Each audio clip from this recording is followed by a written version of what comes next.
Now, if Jared starts doing the podcast with his shirt off, then you can expect a little bit of a jump in the woman demographic. You know Possibly. what I'm saying? Like that might happen. And the saddle hunters. And the crossbow hunters. Oh!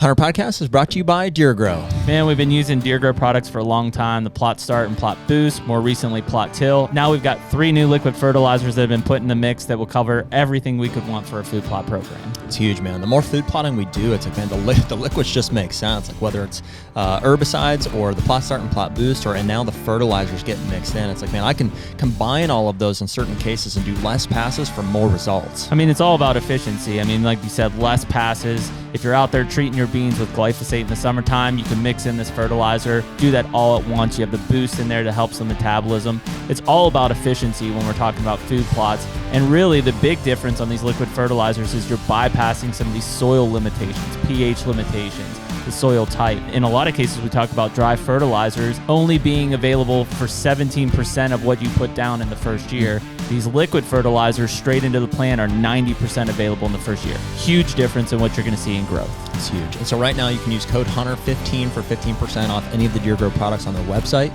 And as always, Better food plots, bigger deer. And we're back. ew. So are we officially recording? No, Did that yeah, just yeah. make it happen? Yeah. Yes, we are now. HUNTR Podcast, episode 217. Bill already interrupted, so he's here. Way to go, Bill. Bill Sorry, Thompson's guys. here from Spartan Forge. I should have given him the bourbon that We early can on. clap and do this again. No. No, we already clapped. We clapped. Clap's over. You only clap once. I'll wait under the table. We only and then clap I'll once. slowly It's emerge. game over. Yeah. We're in it at this point. Do your thing. All right. Do your Well, thing. hey, before we get ripping here, we appreciate you guys being here. YouTube, Spotify, or Apple Podcasts, wherever you're listening.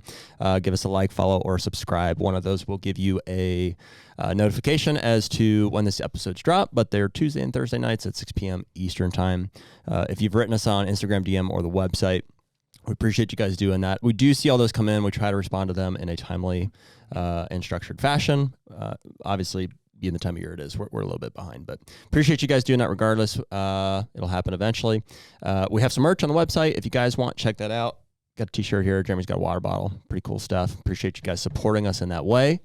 And without further ado, Here we go. here we go. Here we go. If you're listening to this, Nick has informed us he's here, but he's not. I believe it's November 12th. Sorry I yelled at you earlier, Bill. You're allowed to interject. It's Oh, no, that's okay. You can yell at me all you want. no.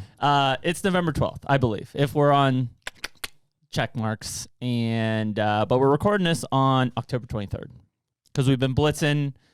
Because next week Yeah, we're gonna be hunting. we're stockpiling here. We're gonna be hunting. So you can only stockpile so much, though. When you're dropping 2 week, it's like we're busting our bus to get 1 week ahead, which I think is actually going to happen. But Yep, that's the point. So, anyways, Bill Thompson, Spartan Forge. Thank you for coming up to the studio. Thanks for having me, guys. Was it purely just hey, podcasts are better in person? I should Yeah. be there. And I I'm love only like that. 4 hours away, so I love only 4 hours. I I love like the road. that's how I feel about it, too. Yeah. Yeah. It's a good think time on the road. Yeah, it is.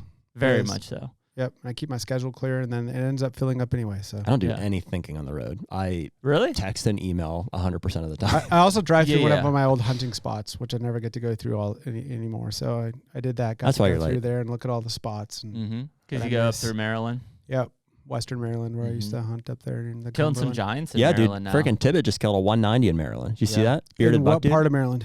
Because there's always big bucks getting killed in the I believe southeast it- part. I think it's Western Maryland. I think it's in that like Well, that's an Pan- accomplishment. Panhandle So that, esque. I mean, not that 190s aren't accomplishments in the southeast. All Sure. I'm saying is I see a lot of 190s come Isn't- out of Yeah. the southeast. Isn't what's his face killing big deer every year out there? Daryl. He is. Yeah. Yep. Yeah, I've seen some big deer from come out Velvet of Antler. Maryland. Yeah, he killed a big one this year. Actually, he sent it to Every me, year, like he does. a big 2 8. of them, I think.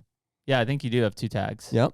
I got Yeah. so much shit on the last podcast that I did with you guys Nah. about my I bet I you didn't see 500 messages. About what? About what? I made a claim that if somebody kills year after year, like a Johnny Stewart Mm-hmm. in Western Maryland, PA, mountain buck territories, That you're better than everyone. not that you're better. That's what I heard. That's kind of what I said, but not really. Just that, I can make a lot of assumptions about you. Mm-hmm. That you're a good hunter, that probably. you're a good hunter, that you can put stuff together and you can figure it out. I think that's facts. They can bitch about it, but that is... So the reel had a bunch of like, well, this guy's never hunted here, never hunted here. What was funny was like half the places that people mentioned, I've hunted. Mm-hmm.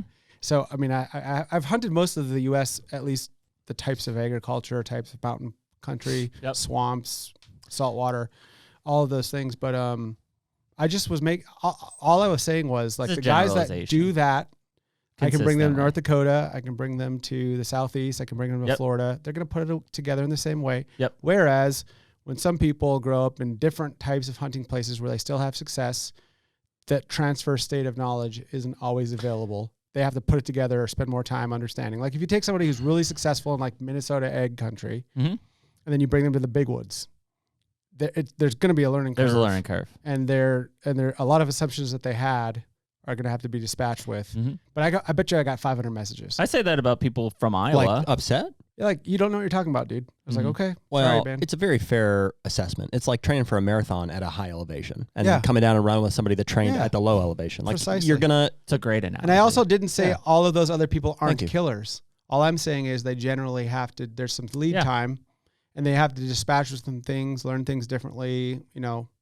I mean, like I knew some really, really, and it's tough country. I mean, I've only killed a few bucks, and probably the oldest buck I killed was maybe 4, but in like the Mississippi hill country to the Delta and stuff, and like it, those people would have a tough learning curve in the Midwest, not because they're not good hunters. It's just, it's a completely different way of thinking and hunting. Yeah, for sure. But I think that the people that are in that area that you mentioned, PA, Western Maryland, West Virginia type stuff, like we just have to hunt so freaking hard, and there's so few. You have to cover a lot of ground. You need to be in shape. You need to be disciplined. You need to be out there. You have to read sign. I'll take your statement and I'll take it a step further so that I catch the heat on this one. Oh, wow. I know lots of guys who live in Iowa and Kansas that kill big bucks who are bad hunters. I agree. Yeah, for sure. A lot. They don't know what they're doing, they stumble into big deer. Yeah, for sure. And like, I think it was the Hunting Public a couple of years ago, maybe 2-3 years ago or something, that did like a PA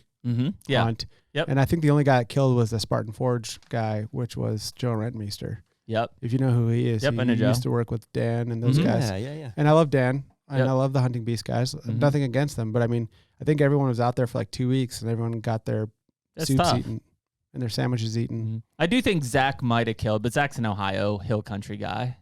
Yeah, at the same, maybe at the end. Maybe he did. At the end, maybe? I don't remember. I thought the only one was, I could be confusing. He may not have killed. I know he had a run-in with a buck, if I'm thinking about the right piece. But yeah, I mean, even a guy, and we love him, but even a guy like Sturgis was out there, and Sturgis got his lunch eaten. Yeah. Where was he? He was on the PA Public Land Challenge. Yeah, some of those guys didn't see a deer.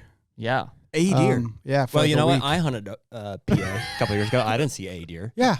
Good. And you can admit that, and you're still feeling good about yourself, and you have no... Never went back. There's no I'm never going back to that hell. There's no predilection for you to message me later and tell me I'm an asshole. No. You have none of that going on? Oh, no. Oh, then we're good. That's insecurity, though. Yeah. That's all it is. It's insecurity. It's like, if somebody says, whatever, hey, you're from Pennsylvania, like you'll never kill a 200-inch deer in your life. I'm like, yeah, probably not. Well, dude, guess what? It's probably not happening. It's okay to be a bad hunter too. Like I don't say it like in a derogatory sense. I was a real bad hunter at one point in time, and I'm still worse than some other people, and I'm a lot of other people. I'm trying to get better. I mean, that's the point. I wouldn't say I've gotten better. I would just say I know more ways now that I'm not any good than I knew before. And I try to correct for them. That makes you better because now you have a more limited selection of things to try. It's like golf or making love to your wife. You don't have to be good at it to enjoy it. Oh, okay. Oh, yeah, that too. Wow. Yeah. I don't know if any truer words have ever been said on this podcast. Yeah. There we go. Am I doing this right? You have to be good to enjoy. I know. I feel like I did it right. Yeah. It felt right to me. I just slice it in both. Yeah. Right into the sand pit. You jam it.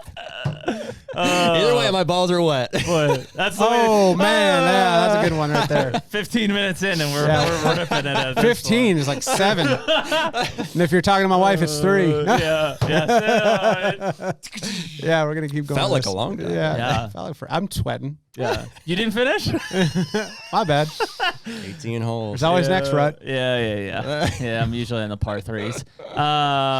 So yeah, I mean, I think that, but I do think that is a good generalization. Like I've seen, not us kind of as an example. I mean, you put us in Kansas and stuff, and I mean, we've had a lot of success, maybe not just solely killing deer, but like getting on big deer. Like we just have a lot of success on it because of you're taking your skill set from these other areas. Like same thing is like if you got a guy who, consistently kills bucks in the UP of Michigan and you put him in the A&F in Pennsylvania, I bet he's successful. Yeah, for sure. Bet he's successful because he's used to hunting big woods, low deer densities, things like that. Hell, he's probably really successful because he don't have to battle wolves and stuff. Yeah, for sure. So it's just, it's no knock on anyone. At the same point, it's like, well, if you're really good and successful in Iowa, why the hell would you ever leave anyway? Right. Your expectations are probably never going to be met anywhere else. Right. It's an unnerving conversation. Like a lot of people, get ticked off about that. All of the best deer hunters that I know, there's a humility that are like, hey, I suck. Most deer have kicked my ass. And I've been in a lot of areas where big deer are for a long enough period of time that I've killed some of them. So, and that, I think that's probably the acknowledgement that we all have at the end of the day. Yeah. But it does help to train or to hunt, spend most of your time in an area where it's tougher. Yeah. And obviously that's black and white. It applies. Yeah, for sure. So anyway, I got a lot of shit about that. Interesting. On the last one. Here's my advice. Yeah, don't read the comments. Didn't I tell you that last time? I don't read comments anymore. My son though will go on my phone and respond to people, and they think that it's me. Oh yeah, I like that. My son will go do it, and I'll be like, I don't want to know. Maybe I should do that. Like I respond. We do that to each other. Well, no, maybe I should give my sons my phone and be like, just respond to these people. Yeah, there you go. I bet there'd be some really comical stuff. There you go. They'd be like, I don't know what you're saying. I'm 8 years old. Because here's the reality. Like we said something about the CJ thing the other day, and then apparently in the comments people didn't like what I said. And I didn't know that because I didn't read the comments. And then Jeremy yesterday was like, yeah, dude, you got tore up. And I was like, I mean, I didn't personally. Right. Like, that who wants to listen to a podcast where you're hearing all the things you want to hear? No, nobody. Like I listen to the most Democrats? Of the podcasts. Yeah, right. Most of the podcasts I listen to, like one guy I listen to who I agree with maybe 10% of what he says, like Sam Harris. It's not deer hunting. He's just general. But he's a thoughtful leftist person. Isn't that the singer? No, he's like Sam Smith. Sam Smith. Sam Smith, yeah. So he's very leftist. Yeah, he's a political lefty, but I respect him. And so what he does for me is he challenges my ideas. So I either adapt new ones or I dig in on the ones that I have. And that to me that's useful podcasting. Valuable, definitely. You don't learn anything with victory. No, you learn in defeat. Yep. So agree. It's So that's kind of my. Not reading the podcast though. Not reading the comments though. I've really started to take seriously. I did a podcast like a couple months ago with Andy Stumpf. Yeah, you know who he is? Yeah. Like the cleared hot guys with Black Rifle. Yep. And he told me the same thing. He's like, dude, don't ever read the comments, especially on this one. And then my son and I were driving somewhere a few weeks ago, and he's like, hey, I was looking at the comments. All these people were telling you to run for president. I'm like, that's an even better reason not to read comments. And either way. That's ridiculous. If these people knew 10% of anything about me, they would do a 180-degree shift on that proclamation. Yeah, you just have to have a different mindset. Like when I read our comments, I mostly do it because I know that there are people that actually care about what they say to us in like a positive way and do it week after week after week. Yeah. And I think they deserve that engagement from us. They do. And then the other side is like there'll be people that random comment that are just hateful or whatever, and I just love even the ones that are consistently hateful. I'm like, I can appreciate the consistency. Yeah, well, it's the ones that are not. It's like right field, this guy says something, so I just make a smart ass comment and then I archive them so I never have to see him again. And then it's always like no face and some stupid name. Like, so there's no attribution. See, that's the problem. If you're digging to that level of wanting to know who they are, like that's where you're like, I gotta shut this off. Yeah, it's just it's the keyboard warrior aspect. I do read, and I said at the very beginning, we read our the contact us form on the website a lot, and most of the Instagram direct messages. If you go to that level of effort and you want to contact us, ones like, I want to help people. I have taken a healthy turn on are, and that's because I don't have on my phone. Is I used to read. I didn't respond, but I used to read a lot of the TikTok comments. I don't read any. I don't even have TikTok. I deleted it off my phone. Me too. I got rid of all the social on my phone. Yeah. All of it. Yeah. Wow. Good for you. If I have to do something, I'll go on my computer. Good for you, man. Or I'm sure that feels it's great. such a time suck. It's a huge time suck. And like, the other thing, not to get people probably don't want to hear all of this, but I'd sit there, I'd go to the bathroom and I'm sitting there scrolling while I go to the bathroom and I'm like, I'm going to put a book by the toilet and read a book or something and just try, because it does kind of like, it wears on you. Did you ever get the report at the end of the week or whatever from your iPhone? It says you've done this is your screen time or whatever. And I'd always get that and I'm like, what the fuck? I've worked to do a couple things. There's only use my phone for certain things at certain times, like if I'm testing the app or an update, or if I'll read the news first thing in the morning when I'm doing coffee. But then I try to stay off of it until evening. Then I'll do an hour in the evening where I respond to text messages, and then I turn it off at 8. Wow. What? And then just be done. Really? Yeah. You have 1 hour in the evening that you respond to text messages. Yeah, I'll do some interspersing throughout the day, like text if someone is saying something. Yeah, on the way here and driving on the way in the car. Yeah. I'm doing all my business through the car. I do all my best texting in the truck. But when I'm home, it'll just serve as a time suck. Yeah. And it's kind of like, I don't know what the analogy is, but it's kind of like when you're done, you're like, I'm not better for any of that. You have cell cameras? I do. How do you handle those? I look at them on the weekend, or my son looks I look at them constantly. No, I can't. That's another thing too. Is I shut my notifications off for him the other day. And I shut the notifications off, and I turn down the frequency. frequency. And here I am again, forgot to even check them. See what I'm saying? Like in a good way. How am I supposed to rely on you? What? How am I supposed to rely on you to tell me? Yeah, I know. When you're not it's kind of concerning, isn't it? Do you have an addictive personality, Bill? Yes. Yeah, you do. We all do. Of course. Yeah. Trick question.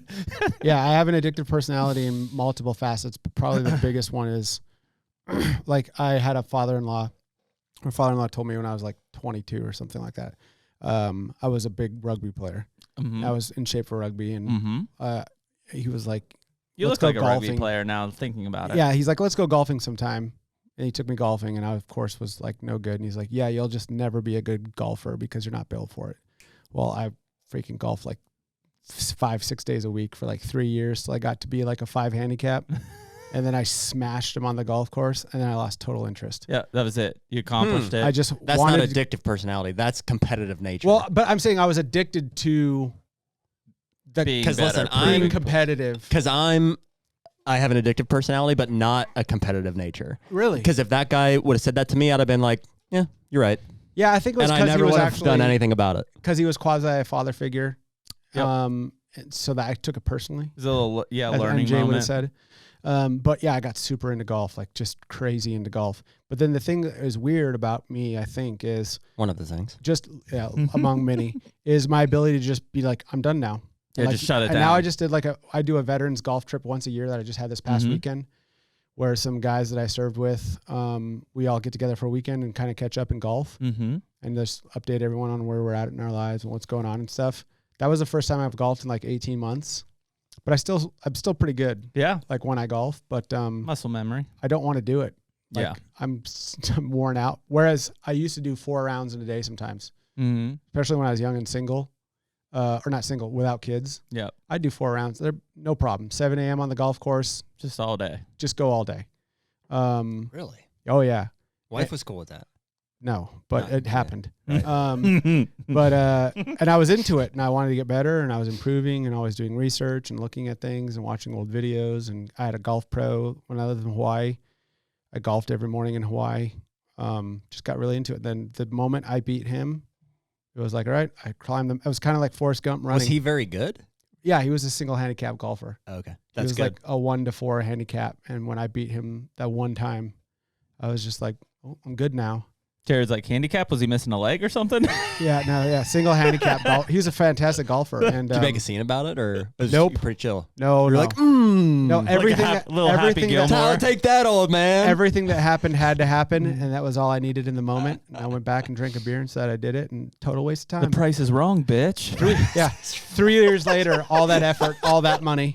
The price is wrong, bitch. It was like Forrest Gump though, when he's running through the mountains and he's in the desert, and he's like, I'll go home I now. think I'll go home now. It's pretty much that right That's there. an interesting, But I've done that multiple times in my life. I mean, you have That's to be. That's not the only thing where I've done that. You have to be very self-started and driven to do that kind of, okay, I suck, but I'm going to be good. Yeah. I'm curious about what have been the other things that you've been like, all right, I'm done with that now. Trad archery. Okay. Yeah, I went hard on trad archery for a few years. Got pretty good at it, and then it lost its allure. Killed some deer? I killed some deer, but I also lost like a 180 Southern Maryland buck. I think you told us about that. Yeah, and so I was like, well, F this. Yeah. But I also felt like I'd learned everything I needed to learn about trad archery, and learned it. I built my own bow and was hunting with that, and that's pretty experience level at that point. Yeah, and so I felt really good about it. The military was that way for me. I felt like there was a peak that I wanted to get to. Okay. And when I got there, I couldn't get out quick enough. Like I was just like, this is done. I've lost all interest. Yep.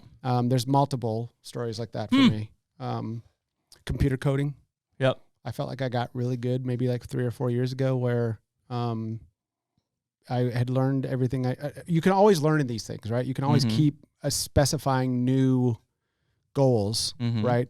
But when I felt like I was better than 85% of people that I ran into on the street, like, I just lost it. I think there's a bunch. I think there's also like a young man thing and like a hubris thing where you want to be better. And I'm less interested in that now than I was.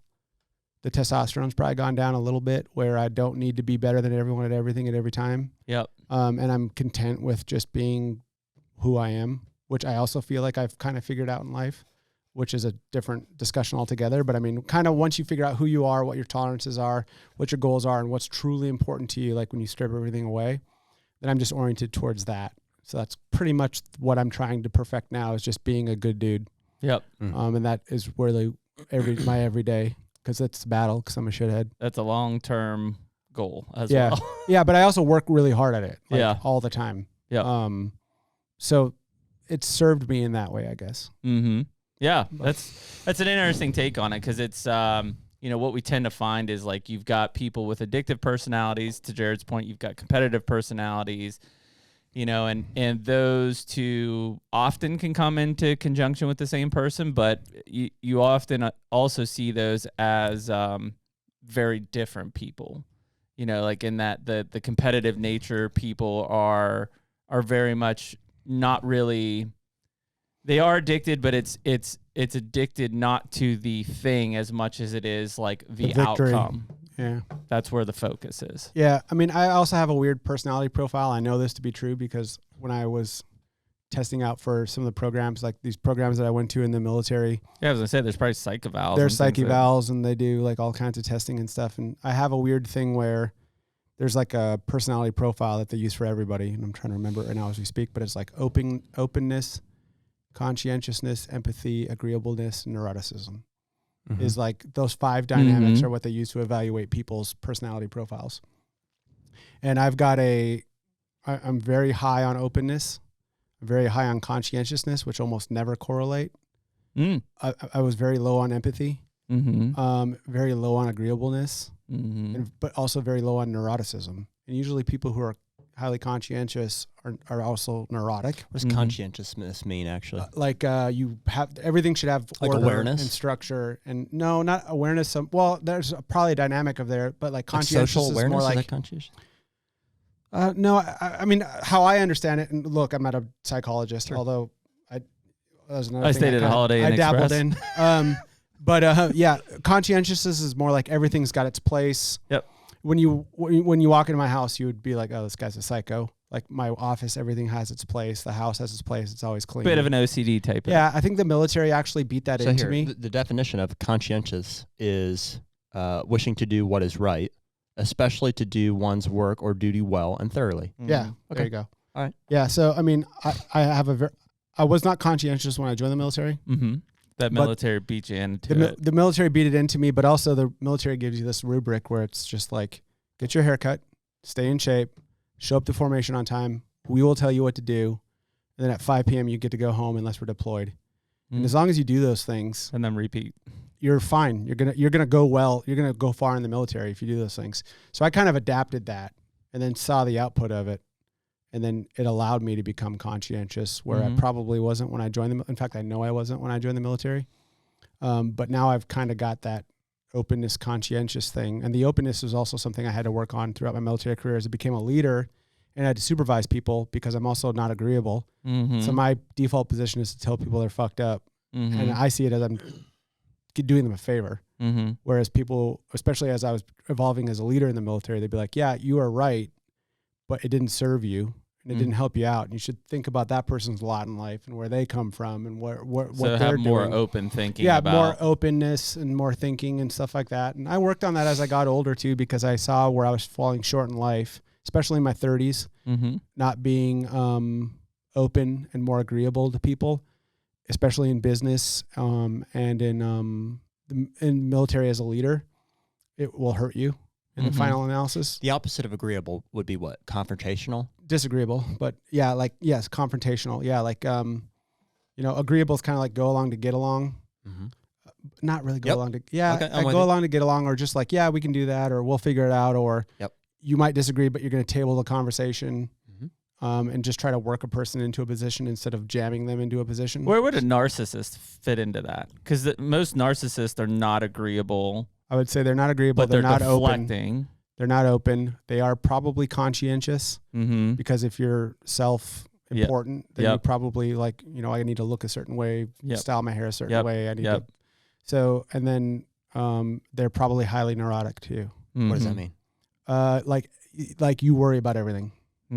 Like if you're paranoid, anxiety. If you're neurotic, then think about how you feel when you're hungover. You ever get like really hungover? Yeah. And you're like, my life's falling apart. Nothing's good. I screwed up last night. I shouldn't have done this. You feel like a real piece of shit. It's my entire 4 years of college. You actually get more bourbon. It actually makes you neurotic. Alcohol. That's neuroticism. Well, it lowers your inhibitions. Yep. And there's actually like a chemical in your brain that goes away, which is why people make mistakes like sleeping with people or driving cars when they shouldn't, or doing things they shouldn't when they're call them mistakes. Drinking. Yeah.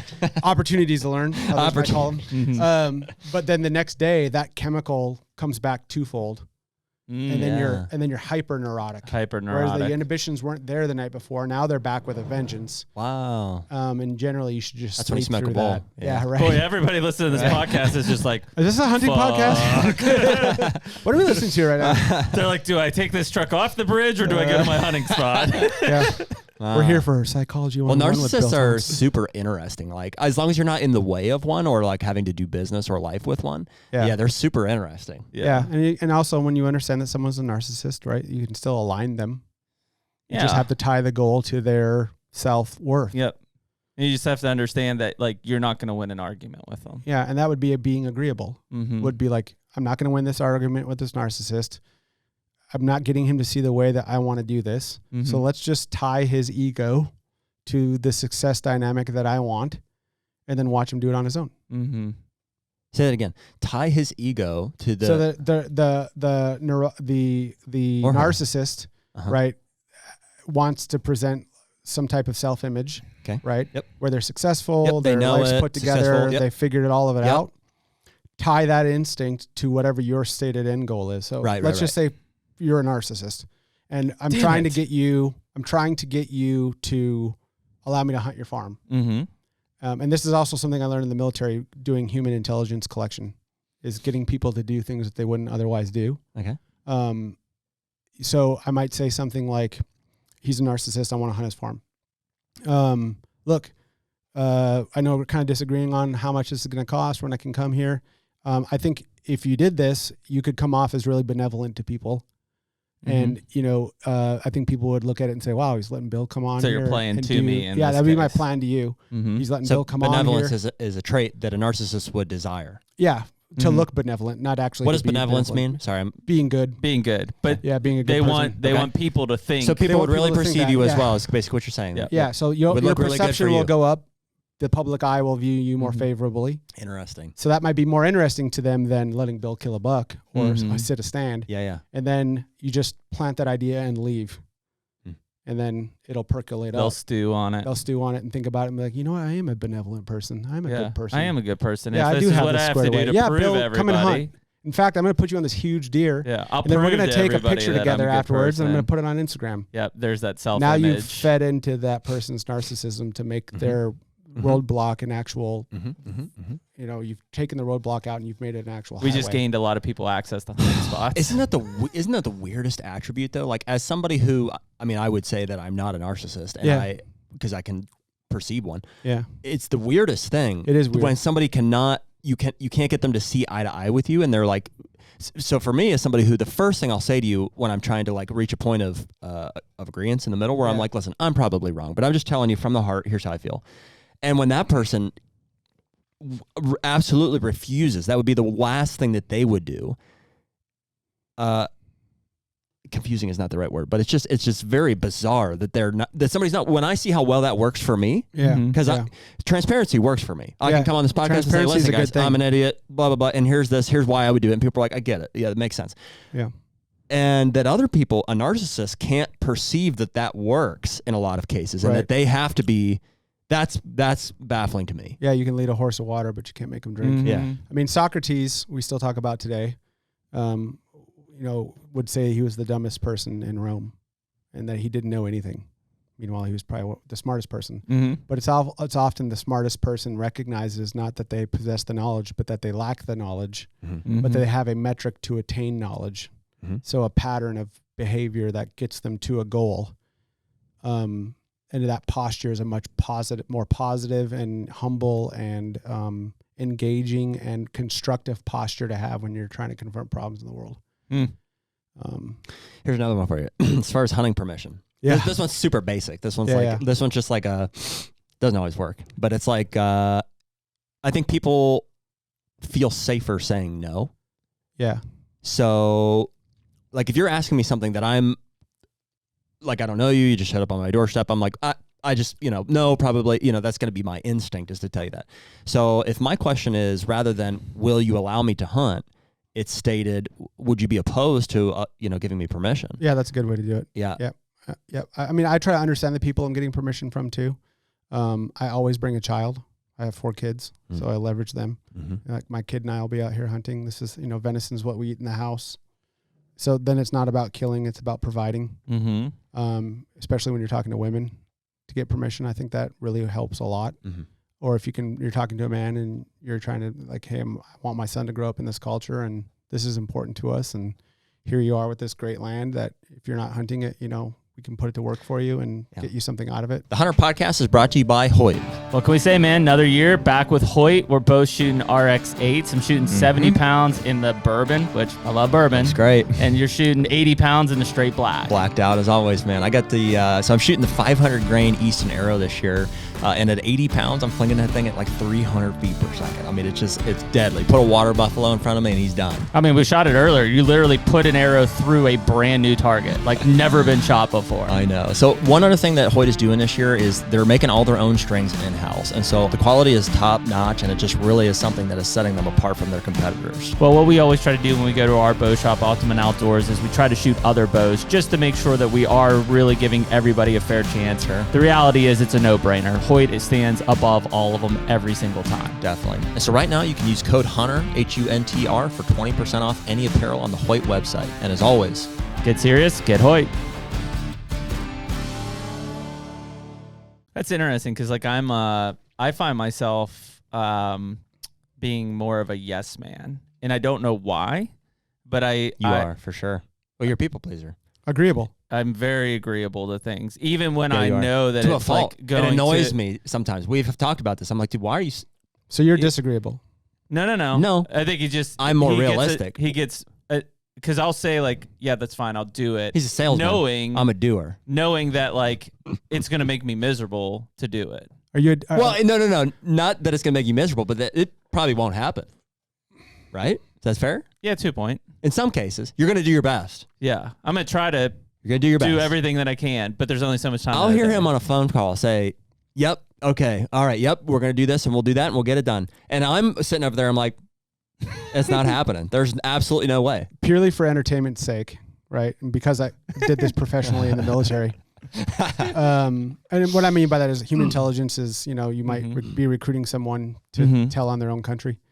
I love that I asked this guy if he was disagreeable. In this course of about a minute, he disagreed. That he was disagreeable. He told you what you were. He told us what he wasn't. And then he explained to me exactly why you're wrong in your approach and why his is better. I'm just busting your balls. No, I'm open. I'm open. I'm disagreeable as hell. Yeah. I am very disagreeable. Interesting. Well, I want your honest diagnosis. Are you saying that I'm disagreeable? I don't know.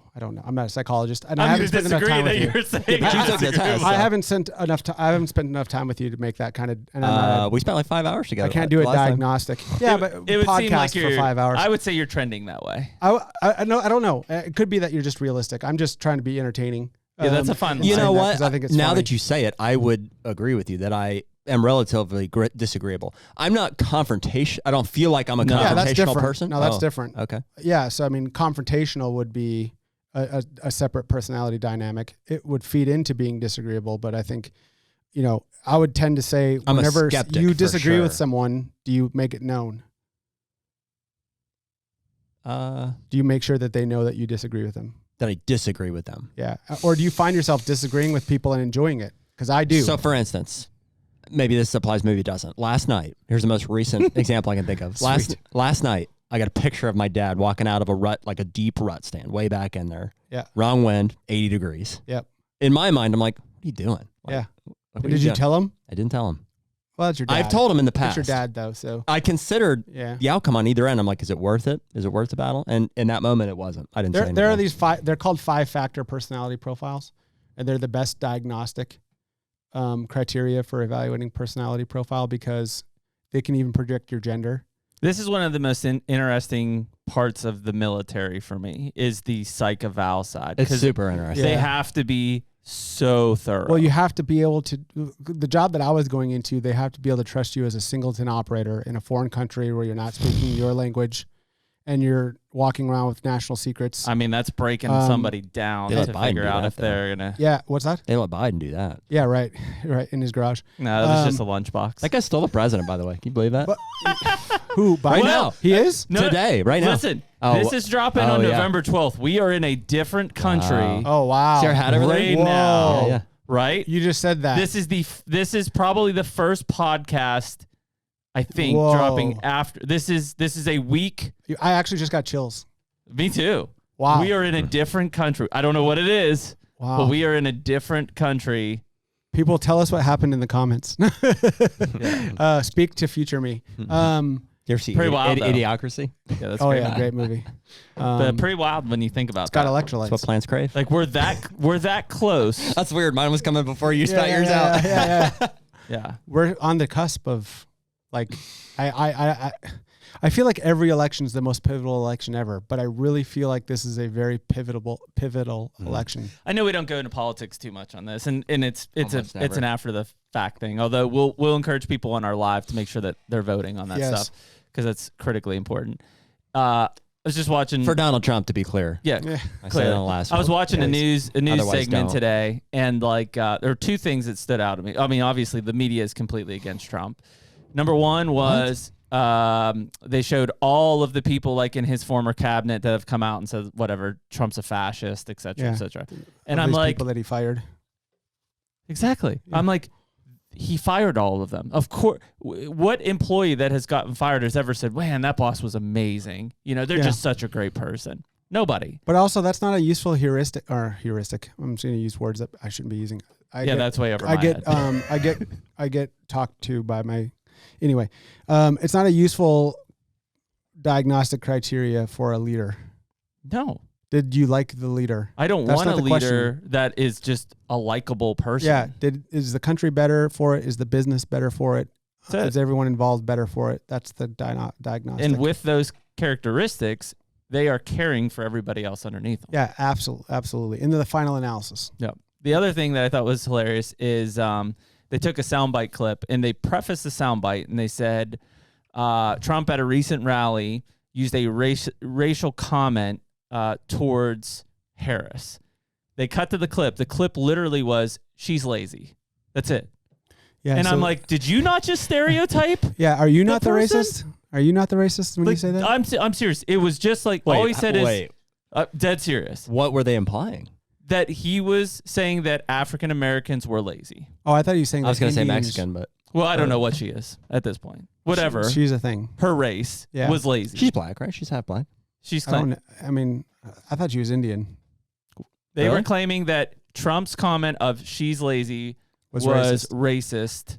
But the fact that the reporter jumped to that conclusion That's stereotyping, right? I went to the post office the other day with my mail-in ballot because I realized I thought it was the 3rd, and I was going to be Mine's here. coming tomorrow, by the way. I got a notification. And apparently it's the 5th, and I found that out, and I was like, oh boy, we need to do our mail-ins because we're going to be in Iowa probably. Right. So I got it, filled it out, took it to the post office, and apparently Fayette County here pays for them. Like there's no postage. Oh, that's cool. Required. That's awesome. Washington County charges you 73 cents, which I told the mail operator, I said, that's racist. So you can't do that. She laughed. Trolling. She laughed. Yeah. So, how about him working at the McDonald's? I love it.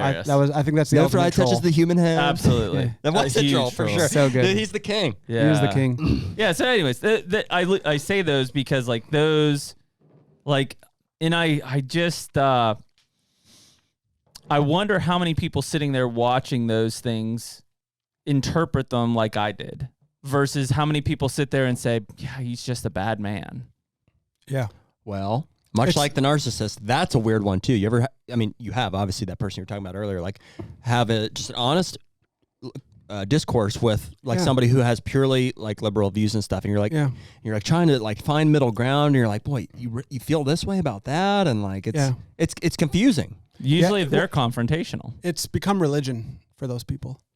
For both people on both sides. Well, yes, there's an extreme version of the right as well, where it is religion. Well, I'm not even talking about extreme. I'm just talking about like the mindset of like, we do this, we walk this way. That's how I feel. Yeah. We're talking about it like it's sports teams. Yeah. Like dude, even my grandparents, you know what I mean? They're like in their 70s and like they have good hearts, I think. And they you know, a lot of our family values came from that way, but they are past the point of like considering issues. It's just like, this is what we do. Yeah. This is how and a lot of people are that way. Yeah. Yeah. It's interesting because I'll tell you, dude, I'm sorry to interrupt you. No, go ahead. What, like, even me, when I got that ballot the other day, I knew one person's name on there, and everybody else, I was like, everybody with an R in front of it. I just went down the line, and I don't know. Is that bad? Is that wrong?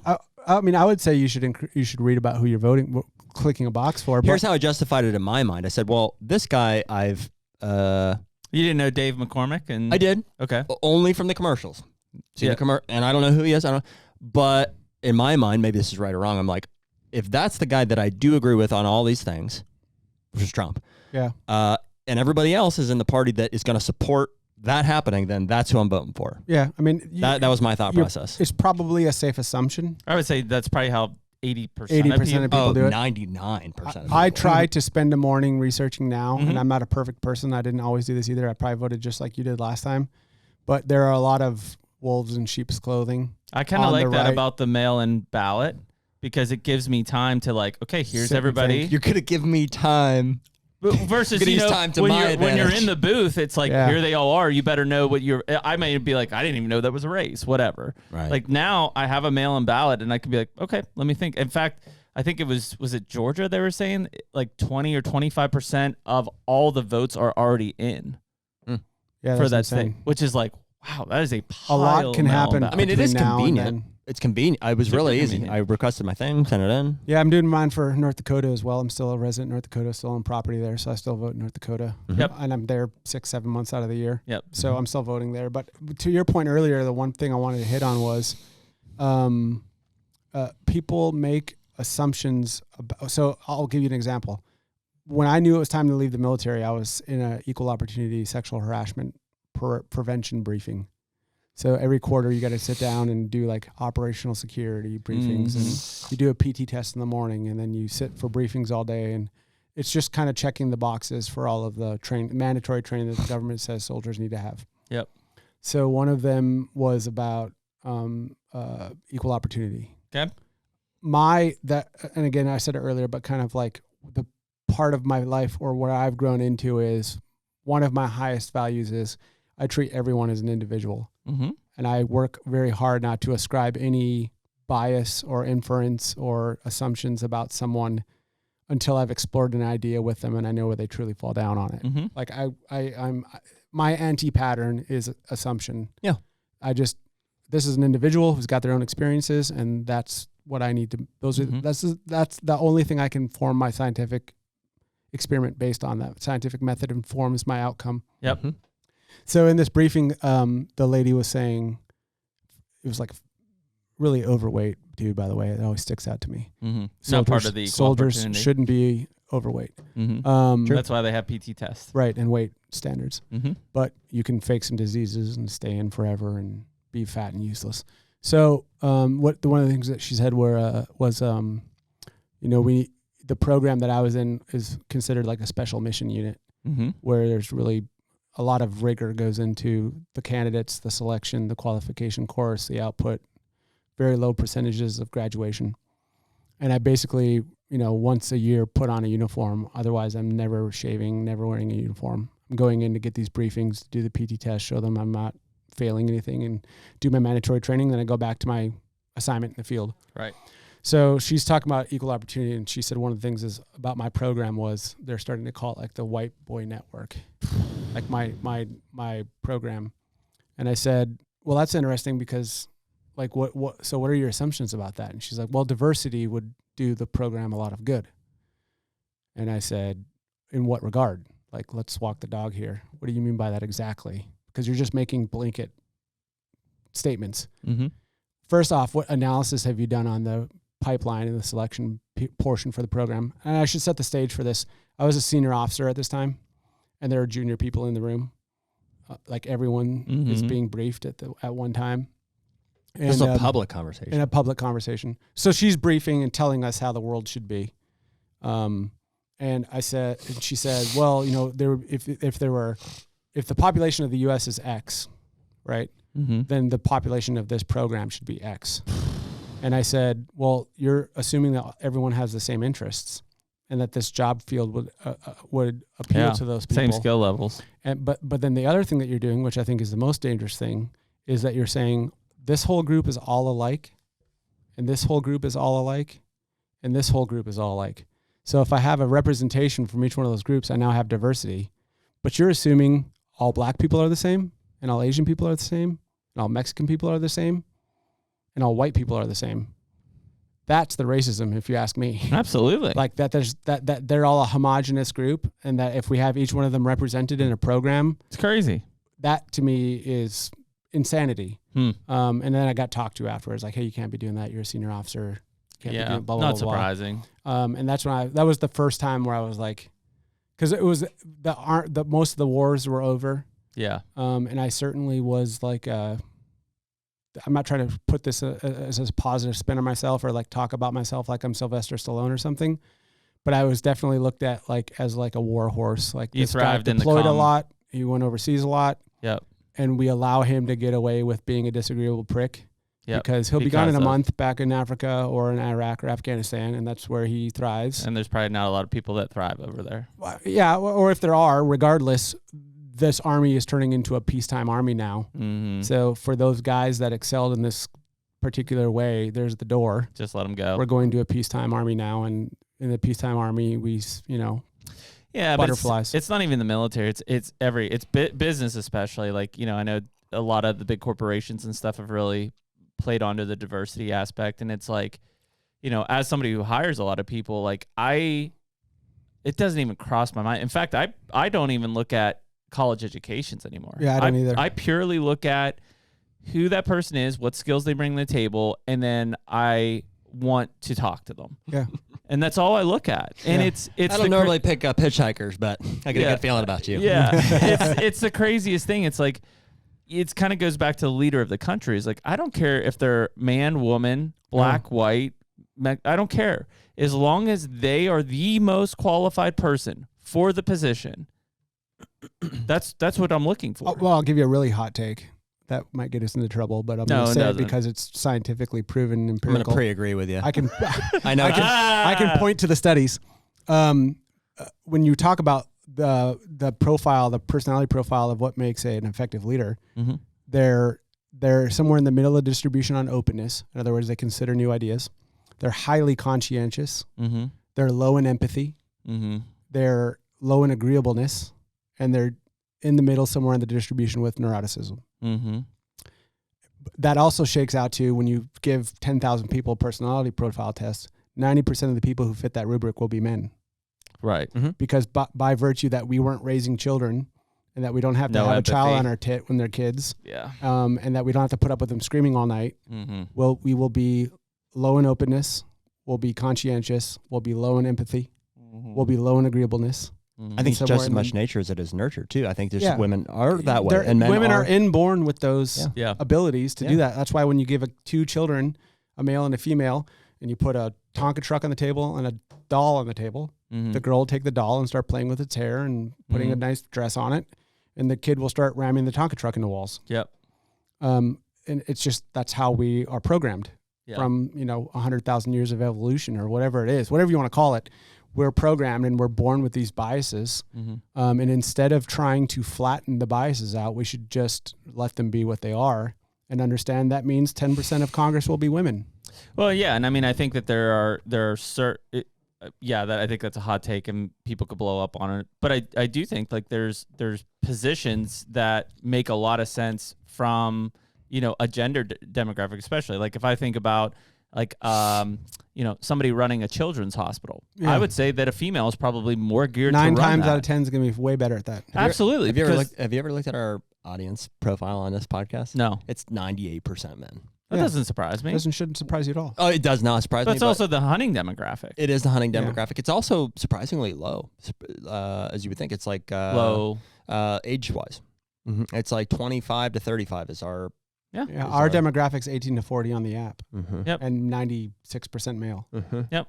Makes sense. And I don't force anyone to download our app at gunpoint. No. These are all free decisions of free people making informed decisions. It's just, like I said, if it's like, even if I've got kids or whatever, let's say I'm a completely medically qualified person to run a children's hospital and there's a woman with the same skill set, she should probably get the job over me. Yeah. And now if Jared starts doing the podcast with his shirt off, then you can expect a little bit of a jump in the woman demographic. You know what I'm saying? Like that might happen. And the saddle hunters. And the crossbow hunters. Wow.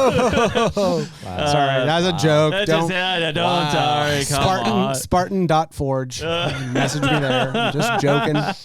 .tech, remember. Yeah. That's right. Yeah. Yeah, but it is an interesting thing.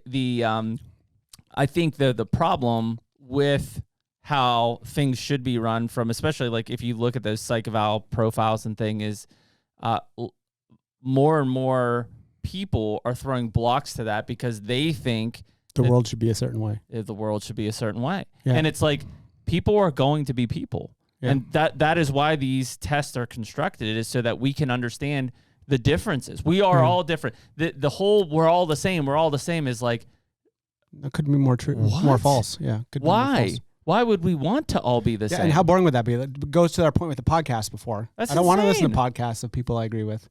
I want people who have thought of it through in a different way and have difference of opinions to offer me so that I can buttress my own positions and learn and grow as a man. It's the craziest thing. Could you imagine 22 guys being on a football field who all are equal in every skill? Yeah. Be the worst football game you ever see in your life. Yeah, absolutely. It's crazy. Yeah, and that's actual diversity. Because they all might look a certain way or have the same eye color or whatever, but they're all different athletes in their own regard, and that makes for a more cohesive team. It's a scary thing when you start to hear those kind of things, and to your point, that is the true diversity. Yeah, skin color, ethnic background, religion. That to me, that's not diversity. Those are just things that we layer on top of people. Yeah. That we use to categorize them. That's it. It's just a different demographic. Right. Yeah, and like one of the ones that really, the demos that really anger me every time I think about, not anger me, but I think about it a lot, is the term Hispanic. Mm-hmm. It was just a political term we made up in the 70s. Did you know that? No. There was no term Hispanic before Richard Nixon, I believe. That sounds right. They just took all of South America and said those are Hispanics. Wow. I would have said Spaniard. Yeah, but it's just a weird... Yeah, like those people couldn't be more like Guatemala. Like I've been like if you go and talk to someone from Guatemala, or from Puerto Rico, or from Mexico, you couldn't have a more different type of person. That's what I was gonna say. But we all just call them Hispanics. It's a really weird. And then we say Hispanics are oppressed in a certain way. Yeah. Or being... What an American thing to do. Yeah. Well, you got to call them something. Yeah, exactly. Wasn't it like for a long time, like Haiti was also Hispanic? Yeah. But now they're Haitians. They're like their entire own category at this point. It's so strange. That's why I say it's religion, because you have to believe things that are verifiably false or not able to be confirmed and run with them as if they're truth. Well, That's Bill, you faith. Obviously in your background, you travel the world much more than Jared and I have. What is it like what's it like in other countries in the world? Like, are these things common? Like, No.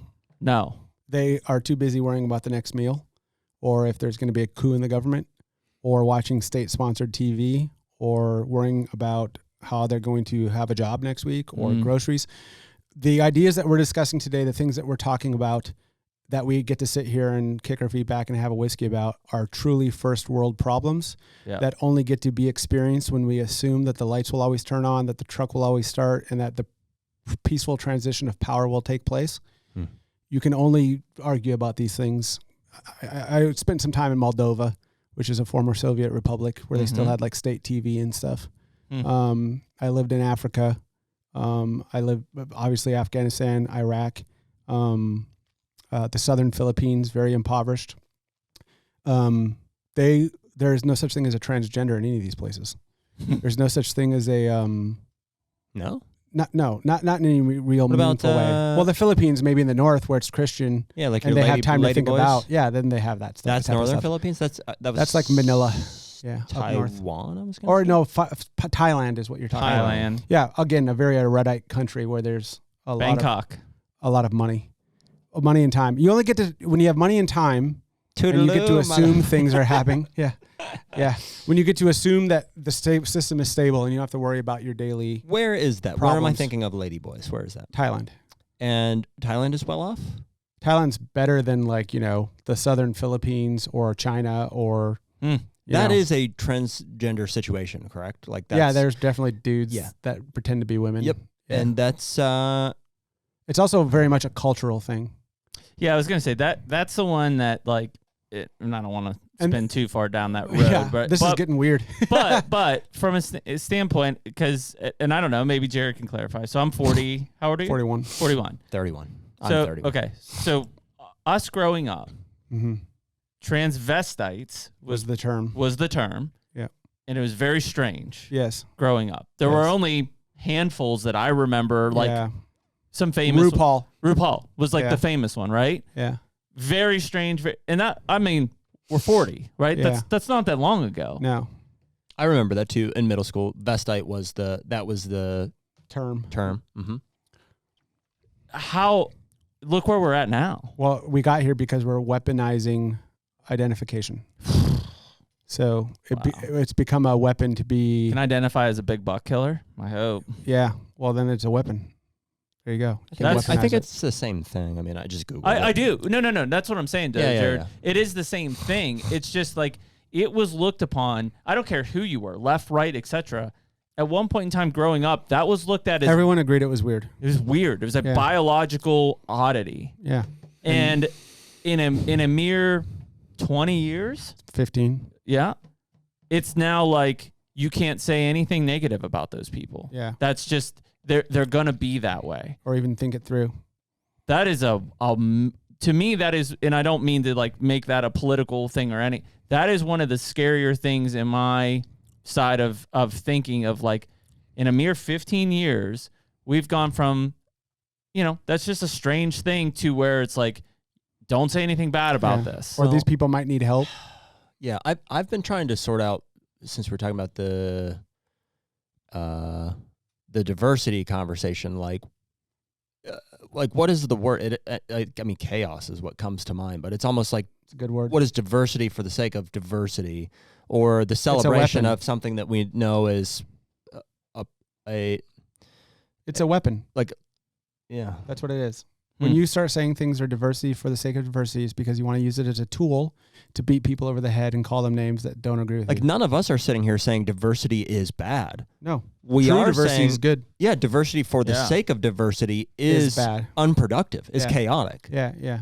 Well, yeah, you have people in places that are not the most qualified person for that. Right, in favor of diversity. Correct. Right. Yeah. Yeah, right. that's regardless of skin color, just diversity, period. Yeah, it's just, growing up, I'm sure I wanted to be an NBA basketball player, but I'm 5'11" and I'm white. The odds of me being a NBA basketball player were not good. Right. Yeah.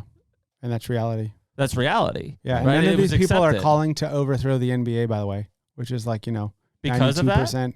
black. WNBA or at WNBA. No one's saying like, oh, we have to impose 80% of the U.S. or 60% of the U.S. is white. So should the NBA be? Is it 60 or 70%? I don't even think it's that high anymore. I think it's lower. Okay, so let's say 50%. Well, that's always certainly not going to do that. It's a performance-based. And nor would I want no them rational person. That would be a horrible. That'd be the most. I want the most talented person with that skill set Same to with be flying there. a plane. Yeah. Like I do I want look diversity? Do I want to make sure that there's a transgender person flying the plane who's maybe in the bottom of the rung from like I want now the if the most pilot. qualified transgenders there wants to fly a plane, great. Have at it. But it's not because you're transgender. It has nothing to do with it. Qualified. It's not a useful diagnostic criteria to evaluate a pilot. Mm-hmm. It's not something that you would want to do when you're evaluating. Have we started to see diversity slip into the hunting side? I feel like I've heard that term more and more. Like we need to have more diversity in hunting. I think we see it a little bit. Yeah. Yeah. Do we? Some of these like field to fork programs and stuff like that. Like let's bring people in from maybe cities and things that wouldn't be into hunting to get them more introduced. Yeah, and I don't even necessarily think that's a bad thing. But when it happens for like when you said before, when it's happening for its own sake, when it becomes that self-licking ice cream cone, then you have to ask why. Yeah, like what are we doing? I see it in some ways like someone will post like a shot online or something, like some female or someone will post a shot online that they should have taken. You did. You had some clients, I can't remember who it was, but they were like, the pictures that you guys took were not diverse enough. Yeah. Yes, I did. It's insane. Yes, I did. It was more mainstream, I think. It was real like an apparel. That was real estate. Okay. Yeah, I had a friend who actually got a call, a guy that works with me. I won't say any more than that. From another business. We'll say it's a competitor of mine, who said, hey, do you have any black photographers that you know? And he was like, what? Like, well, we need like a black photographer for a photo shoot. And he's like, wait, why?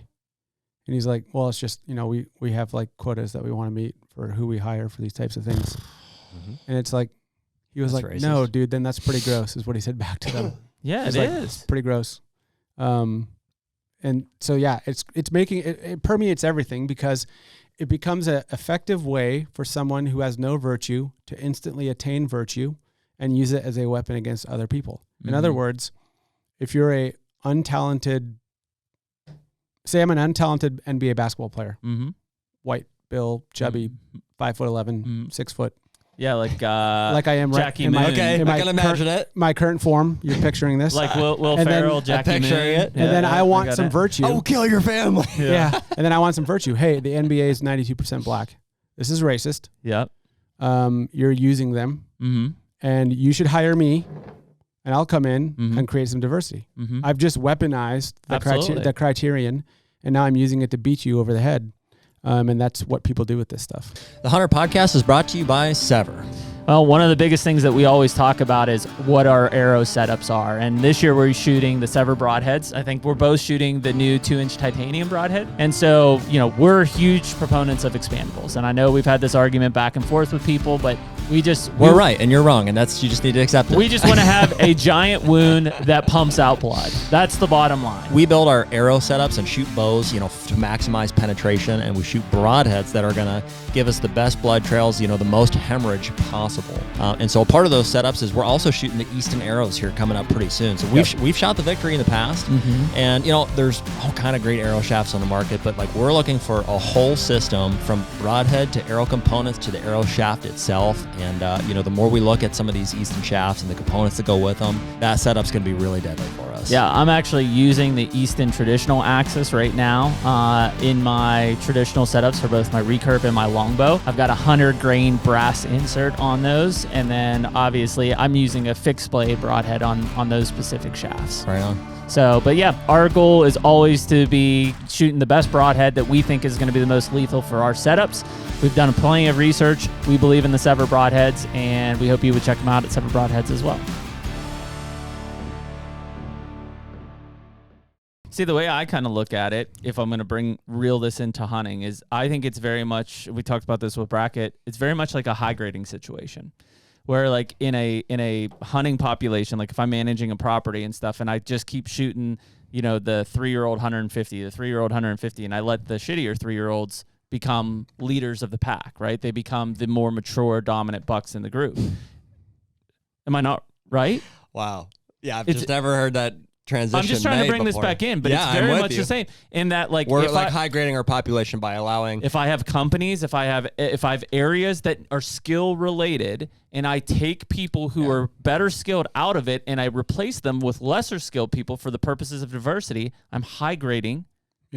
Those positions. I'm high grading those capabilities. Yeah. So if in the financial world of the U.S., right, if the U.S. Treasury or whatever, I start taking away the best economists that we have, the best minds we have, and I replace them diversified with people who are understanding finance, but nowhere near the qualification, I'm putting ourselves in a really bad position long term because I've high graded the minds that are running the financial capabilities of this country. Yeah, and you're defeating the purpose of the system. Like in a free market system, you want the most capable people that are most interested in that domain hierarchy to be the ones that are at the top of it, because the rising tide created by their economic production and input raises all boats.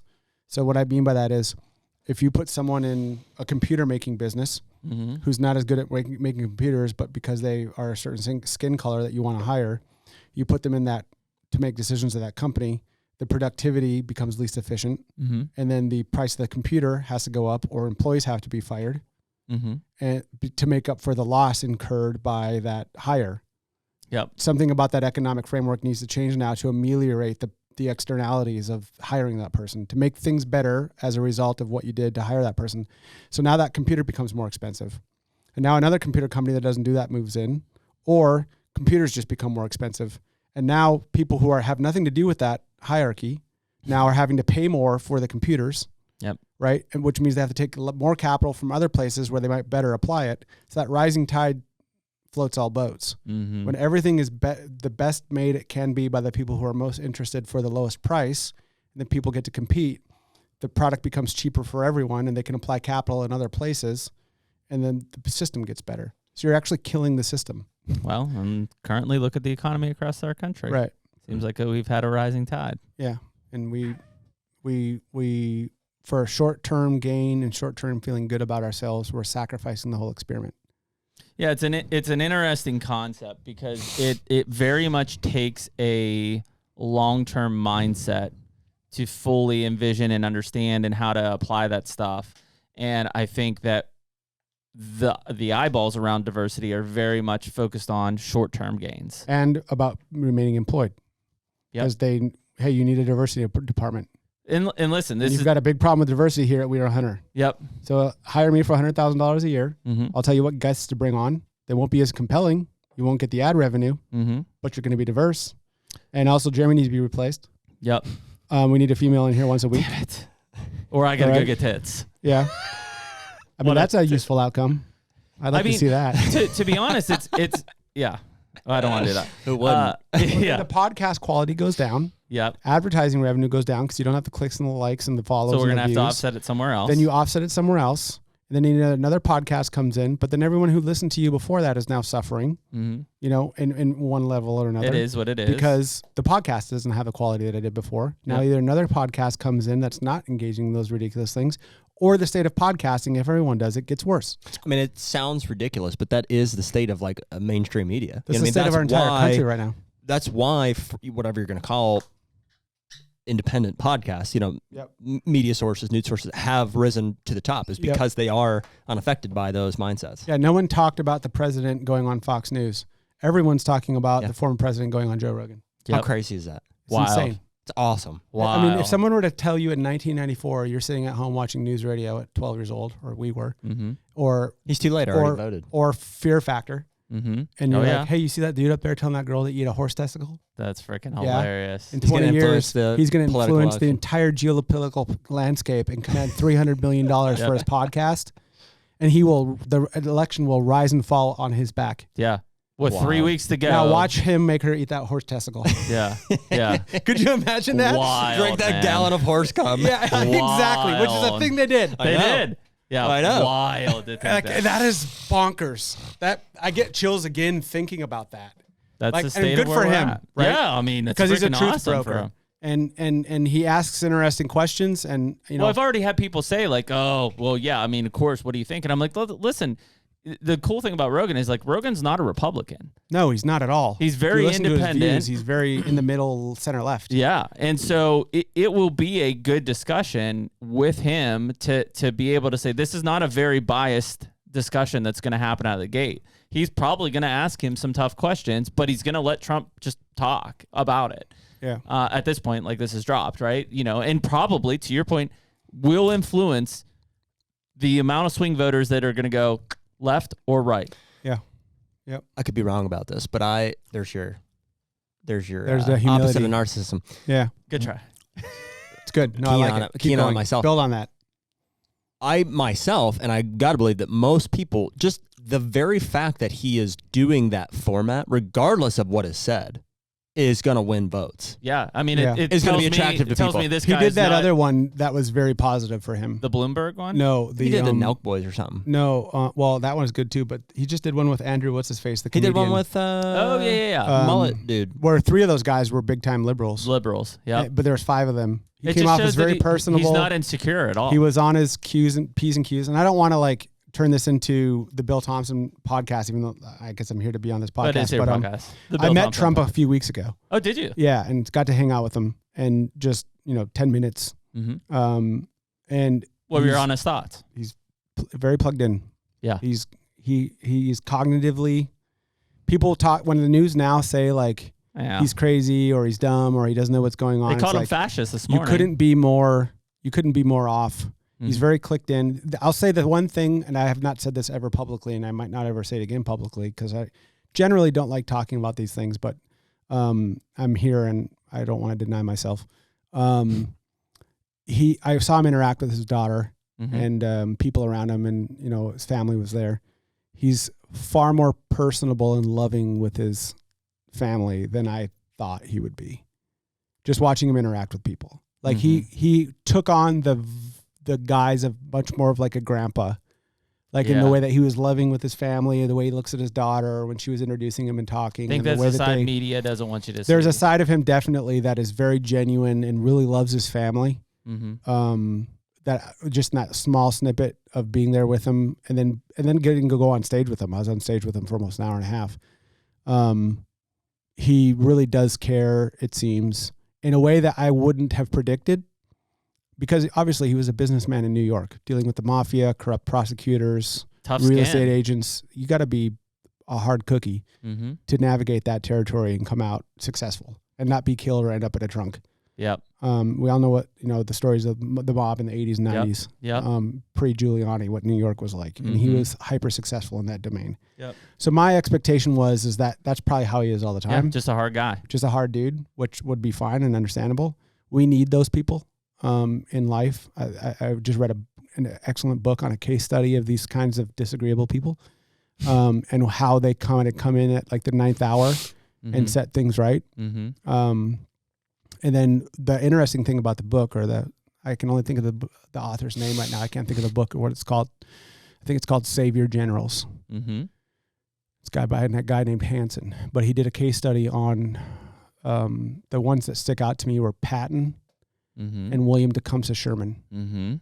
And these are guys who are kind of jacks of all trades. Yep. Most times they come from money. They're very disagreeable. They have almost like a bigger than life, bombastic, like General Patton shined his helmet and he wore spurs and had ivory pistols and shot some animals that were in the way of a bridge one time. And he was bombastic. He slapped a soldier who had tuberculosis. Wow. He didn't know he had tuberculosis. He was just in like the medical ward and was being sick and wasn't injured. And Patton was like, get up and get out on the battlefield right now. You have brothers dying. And he slapped the guy. And he did it again like 2 weeks later. Imagine and got taken out of command. You're right. But in the context of the 40s, it was a little different. Sure. But there's men were men. Yeah, there's this character profile for kind of like the last minute savior that will ride in when people need them the most. They're disagreeable. But then the interesting thing about the book and what's pretty consistent across these profiles is when he has fixed the problems, society will dispatch with them. Another one that he did an examination on was this general called Matthew Ridgway, who was a commanding general of the Asia Pacific Theater during during the Korean War. Okay. And they've all of these guys had multiple wives. Patton was famous for sleeping with his stepniece or something like that. Wow. Married many times. Stepniece. Yeah, like some relative or Seems something. far enough away. Yeah, it was a blood. But shouldn't have been doing it, bottom line. Yeah. She was 16, so. She was young. She was very young. Trump married many times. Yeah. And they it's kind of like that old Western. He would make comparisons to like old Westerns where this dark, shadowy character, bombastic, spoke their mind. Clint Eastwood, Yep. would roll into town. The whole system's corrupt, which in all of these cases, the system was corrupt. Sets the system right, achieves victory, but then has a bad end. I predict that will be Trump if he gets elected. He'll come in. I mean, I feel like we almost had it this We year, almost had it already. They already tried to put him in jail many times. Exactly. Because he's a threat to the system. He almost was killed. If you've got a guy who will roll into town and just as likely shoot the mayor as he will a murderer, both for being corrupt, systems don't tolerate those people. Yep. But the populace recognizes that you need an outsider because the whole system's rotting from the inside. I think that they fear him greatly, which is why everything's against them. So it's a really interesting case study in the kind of like these savior generals. And he does it, in Alexander is one he does a case study on. He does one on General Petraeus. Same thing. Yeah, Petraeus would have been a great outsider, not appreciated by the Joint Chiefs of Staff, came in, fixed Iraq. Yep. And then as soon as he was done, basically they knew the whole time he was cheating on his wife. Yep, they knew. Everyone knew it in Iraq when I was there. People talked about it. He had this girl walking around with him who was writing a book about him, very attractive, very young. And they were just waiting. And once he fixed Iraq, they made him director of the CIA. Yep. A few weeks later, they leaked that he had been sleeping with Paula Broadwell. Yep, and blew him and up. then he's got his unceremonious bad end because society wants to dispatch with him. Who was this? That was General Petraeus. So this is how society deals with these people. What we do as a society these days in our kind of it's a therapeutic society now, whereas we care much more about feelings than we do about outcomes. What the problem that we have in therapeutic societies is not recognizing these kind of shadowy characters that often set things correct, and we dispatch with them or we don't allow them into positions of power because we fear what they represent, which is the whole system's corrupt. If many more people got behind Trump, they would have to recognize that the system's corrupt. Why is this businessman with no political affiliation, who's a billionaire, that's got every right to go to his own island with his family that he loves and live out the rest of his 70s and 80s, why would he want to do this? And most American people would have to say, because he's the only guy who can, because he's the only person who's going to set the system right. And people don't like saying that out loud because it's kind of like saying, I need to call a cop on my dad. And what does that mean? You have to recognize that your father's a flawed and imperfect person and the system needs to be set right. Most people aren't willing to call the cops on their dad because it means dishonoring their father or their legacy. And we would have to say that the country's not in a good place right now. More people are saying it, but less people are saying it than should be. More people are paying their tax bills and watching the craziness that's going on in politics and media and art and what we're putting out as a society in the realm of media and art. And we're not willing to say that we've lost control. And so it's an interesting book. It's called Savior Generals. No, it sounds really cool.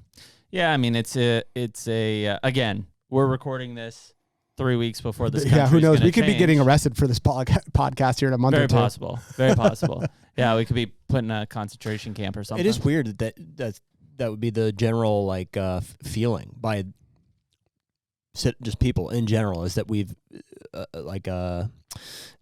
we love those movies. And unwillingness to say that we've lost control, because that, I feel like that is like I said earlier, it's that's my nature, is to be of course we're not in control. Right. You know what I mean? Yeah, but there's a large populace of this country that would look you straight in the eyes and say that we are in the best place we've ever been. And you're a right-wing extremist.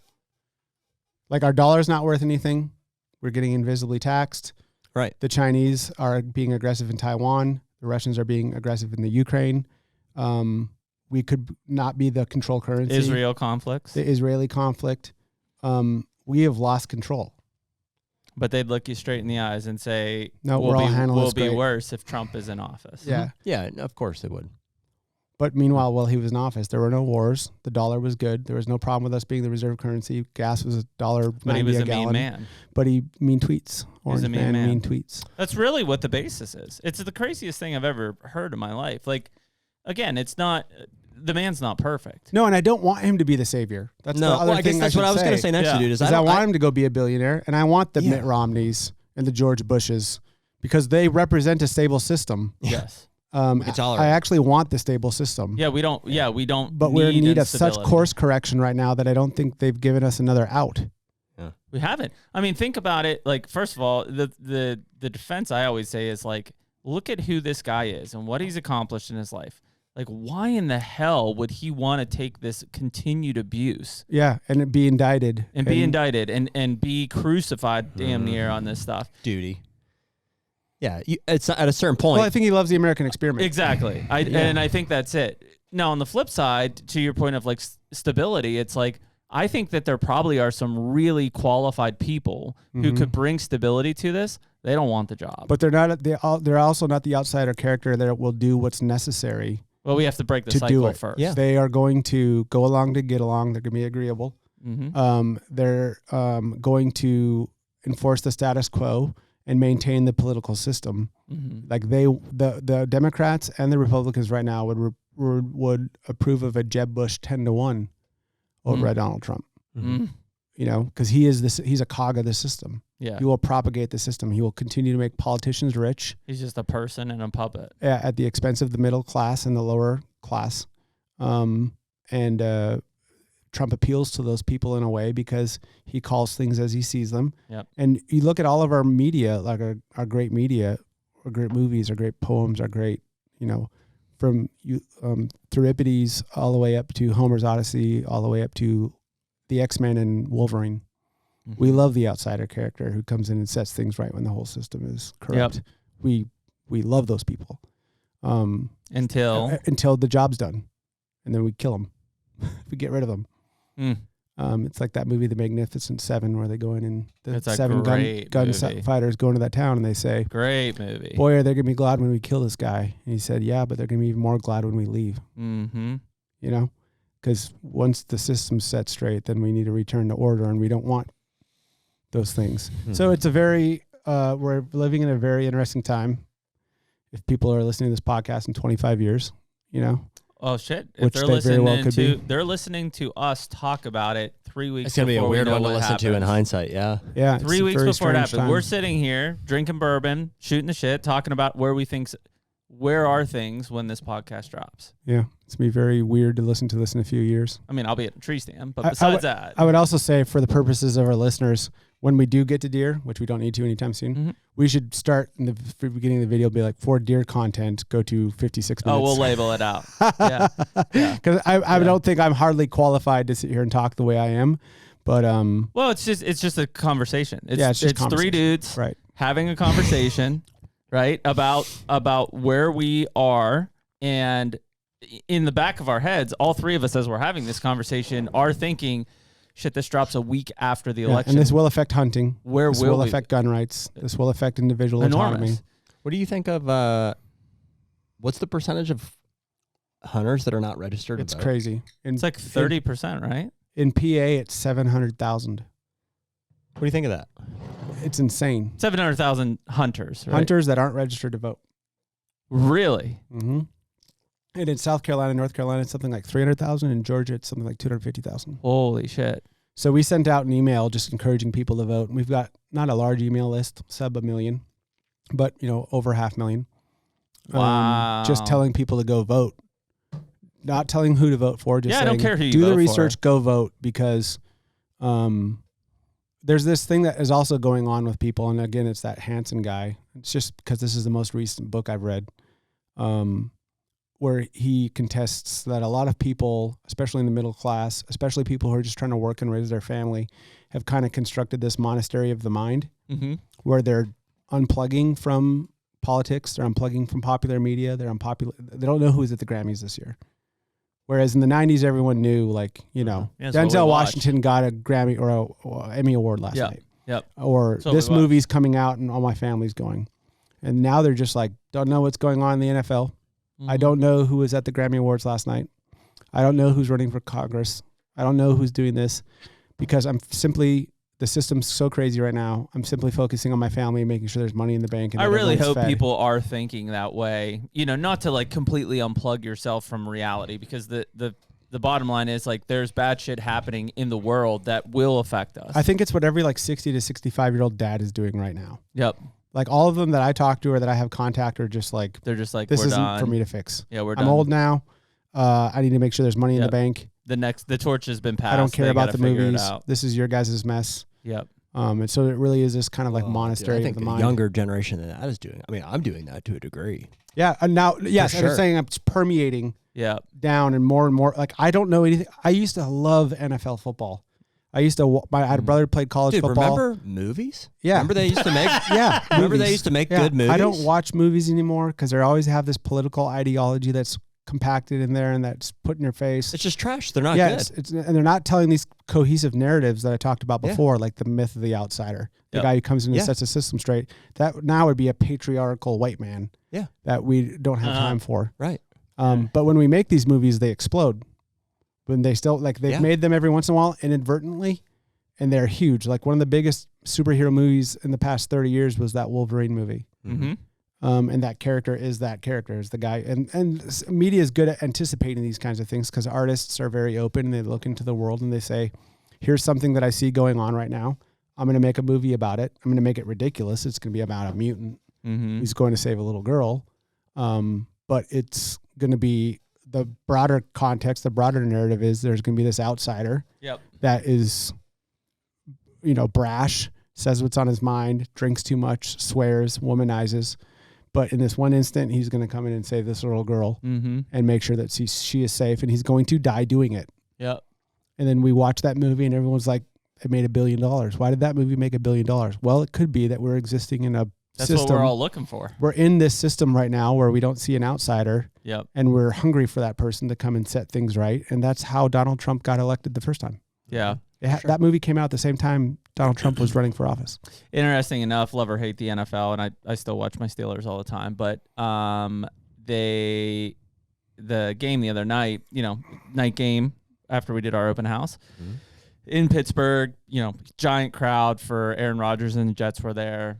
Didn't show it on TV, of course, but later people filmed it as Trump was in the box seat and the entire stadium was chanting for him. The entire stadium. Yeah. Do you think that made national television? Of course not. Of course not.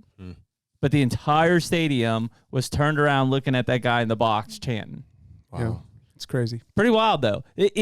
I think what's so wild, and it's kind of when, even rewind back to, like, growing up, and I always read our local newspaper, right? And I was always pull sports up because I was a high school sports athlete and stuff. And, like, at some point, now maybe just being older, I'm like, man, where did journalism go? Like, where did the people who really just wanted to, like, have the truth of journalism out there? Like, that's what us as the general public thrive for. Is like, we wanted journalism. We unbiased information. That's what we looked for. And then somewhere along the way, it just morphed into, I haven't seen a piece of biased, non-biased information in, I couldn't tell you how long. Yeah, I go to Substack for all of my media now. Wild. Yeah, it's crazy. Wild to think, like, I'm watching these, like, mainstream channels where I'm like, this should be just the news, right? And everything is just completely biased. I'm like, why can't you just tell me what the news is? Yeah, I follow New York Times on Instagram. And so when I do look at it, it's always these pieces where they're just being totally ideological. It's insane. Yeah, just presenting one point of view and that's it. And everything else is wrong. And it's because they're all owned by big corporations, and big corporations know that they get served when they have politicians in their pocket. So they want the politicians that are going to make sure that, well, it's almost like it seems like it would be really hard not to do that. I mean, it seems like it not would to be biased. Yeah. Like, because I don't know. Everyone is, we're biased, like, because. But you can present the facts in a way that aren't biased. You can try. Yeah. You can try. Here's a great example. Like, clearly, the three of us all love hunting, right? We want to see hunting continue for generations and generations. Right. I've said this before, and it's not like a complete, like, don't do it. I'm pretty resistant to a lot of the recruiting efforts in hunting right now. Mm-hmm. And it's not because I don't want new hunters in. That has nothing to do with it. My kids are 8 and 12. Like, I clearly want them to be new hunters. It's that we have an issue with access that has to be fixed before we flood new hunters. Here'd be a great example. I don't know why this is coming to mind, Okay. but like, you'd be a bad businessman if you went out and if you did not have the ability to fulfill orders, but you spent all of your time and budget trying to accrue more purchase orders. Correct. That's exactly what's happening. That's exactly it. Yeah, we can't fulfill the demand, but we want more orders. Yeah. So, like, people will immediately say, Jeremy doesn't want to recruit hunters. Like, he doesn't want any more hunters. He's selfish. He's an elitist, etc. It's not it. It's that I want the effort to recruit hunters, but we got to put them somewhere that they're going to last. We're going to make some freaking product for years to come. Right? If I just bring them in and say, okay, guys, go hunt this public land. You'll be fine. They run into 9 other hunters. They don't see anything. You think they're going to stick it out? No, they're not going to stick it out. Like, it's inevitable that there's a process that has to happen. And we're spending a lot of money on recruiting hunters because everybody's like, we got to stop the bleeding. Well, listen, the bleeding's happening. We're dumping people out the bottom regardless of what. It's like what we talk about in Ohio. It's like, we'll take corn away. We're going to lose hunters.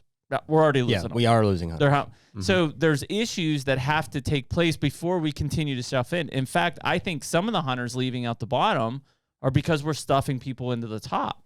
They're like, man, I'm just running into more and more people. Like, I'm done too. Meanwhile, if we would have spent time trying to enhance their experience, they're already a hunter. We retain them. The HUNTR Podcast is brought to you by Quest Hunt Co. Man, it seems like as technology and social media and stuff just gets incorporated into our daily lives in the deer season more and more, it's like we're always looking for ways to just dial it back, spend more quality time with deer hunters, and really make deer hunting and deer camps great again. Yeah, and I mean, we've all been part of that annual buck pull, whether it's at your camp or the local fire department, and we're trying to bring that feeling back with Quest Hunt Co. to be able to compete against other people in your state, but also be part of a national competition. You can sign up in as many states as you want to enter deer that at the end are going to get scored, and you have an opportunity to win some big prizes. And there's an in-person banquet in February that Jeremy and I are going to be at where those prizes are going to get held out. I think we're going to do some sort of whatever, live podcast or speaking. We'll figure that out. But just looking forward to spending time with people who sign up for the tournament. Yeah, so you can go to Quest Hunt Co. and sign up. Use the code HUNTR15 at checkout. They'll save you a little bit of money, and then hopefully we'll be able to see you in Missouri in February of 25 at the annual convention. To make this season a quest. There's a lot of dynamics there and a lot of push and pull that has to happen. I mean, the countervailing argument could be the more hunters that you have, even if they're falling at the bottom, would have more people voting for politicians who are more public land. Very possible. Advocates. I think my default position is, and this is pretty much across all aspects, is less government would probably make the problem better. If there was less regulation and less people who are not hunters or disinterested in hunting or have a very slanted view of hunting, where the power was taken away from them, I think some things would get better. But naturally, people were scared of not having the government to help them. Yes, for sure. Which is it's an understandable thought, like because they think, well, you know, with no government, like there's no police or whatever. Like they jump to safety usually originally. Yeah. But it's like we're so far past that though. So far past. Like we're all in agreement. Like, yeah, we want a police force. Well, maybe not. Maybe we're not all in agreement, but we want a police force. We want law enforcement. We want safety. We want fire crews. We want safety. How many ads have you seen recently of people calling Trump and probably the other Republicans saying he's going to defund all public schools? Like it's like, good. Yeah, he's not trying to make your kids idiots. Yeah. He wants to reform the system because it's broken. And it's making the kids idiots. Yeah. I have concepts of a plan. Yeah. And it's like, I have concepts of a plan. Yeah. It's like when you hear that stuff, there are people that look at that and they're like, can you believe he's going to shut down public schools? And you're like, the fuck are you talking about? Yeah. Mm-hmm. Like the system is broken. Yeah. And it's just they don't see that. We didn't have a Department of Education until the 70s. and we had the best literacy and math rates. Yeah. You can actually look at the graph. As soon as we'd established a public Department of Public Education and started taxing people to provide schools, the numbers started to go down, down, down, down, down. Yeah. Unpopular opinion, because, and I really, really, really sympathize with a lot of these kids. The children during COVID who went home and had parents who cared and who were able to have the time to be involved, I think thrived dramatically. Maybe not in a social setting, but from an education, from a reality setting, thrived dramatically. Well, it's like you said before, you don't look at college transcripts. Not at all. I don't either, and I didn't while I was hiring people in the government either. I would say, here you want to be a coder for Spartan Forge. Here's a bunch of data. Organize it into a tuple and show me how you'll serve it up in this weather feature. Absolutely. If you can do that, I don't care how you learned it. Yeah, I don't care. I don't care at all. But can you do it? Because most times, 10 times out of 10, 9 times out of 10, I'll get somebody with all the degrees and all the bona fides. Well, I haven't written a line of code since I graduated. Yeah, it was all theoretical. Well, then what? I can't do anything with you. Like, sure, you've paid for a great education here, but I need you to go to work on day one. Meanwhile, I get some kid who's from a basement who's been writing lines of code and making video games and does his own thing and knows Python really, really well, but has never taken a linear algebra class. You're hired. Mm-hmm. Doesn't matter.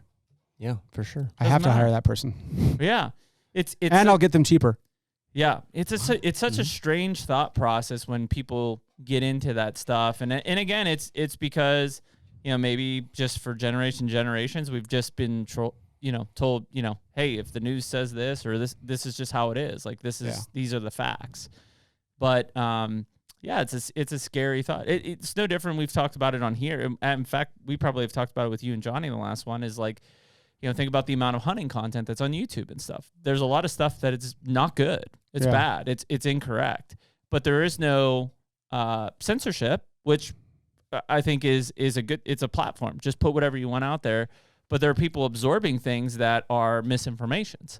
Yeah, and it's like ultimately you have to trust in the person watching it. It's like, listen, you take that and interpret it yourself. Like there is no government group that's going to say, sorry, that can't go there. This is wrong yet.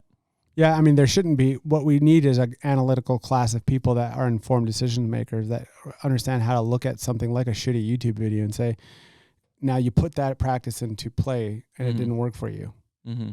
It's now time to move on from that content. Yeah. Don't keep just sucking it in. That natural, that analytical framework and giving people, instead of telling people what to think. Don't you think it's built into people, like inherently? I mean, I think it's built in. I think there's an occult to personality. Where the alternative would be follow. an idiot. That would be the definition, right? What's that? To continue to do the same thing over and over again. Right. Yes. I mean, and that's why we've erected a school system now where we're telling people what to think. Yep. Instead of how to think. Absolutely. Instead of analytically breaking down and saying, you ran that experiment. What was the output? Was it your hypothesis? Why didn't it work? What was your p-value and how did your scientific I mean, down to the base layer of math, like literally with my youngest is 8, and like I'll sit down and like help him, or my wife will, with his math homework, and I'll look at the problem and he'll struggle with it, and I'm like, tell me what you're doing, dude. He'll break it down. I'm like, no. Listen, it'll be like, whatever, hypothetically, 8 times 9. Yeah. I'm like, what's 8 times 10? He's like 80. Because that's an easy one to do. I'm like, cool. Subtract 8. Yeah. And he's like, 72. I'm like, there you go. He's like, well, I've got to draw this out. And I'm like, what do you mean? Yeah. He's like, well, this is how we have to do it. I'm like, why? Because they told us to think that way. And I'm like, that's crazy. Yeah. But that is how school, that is what they're being told. That's what you get when you get a federal Department of Education, is they have to account for the lowest common denominator, and then they have to all teach to that.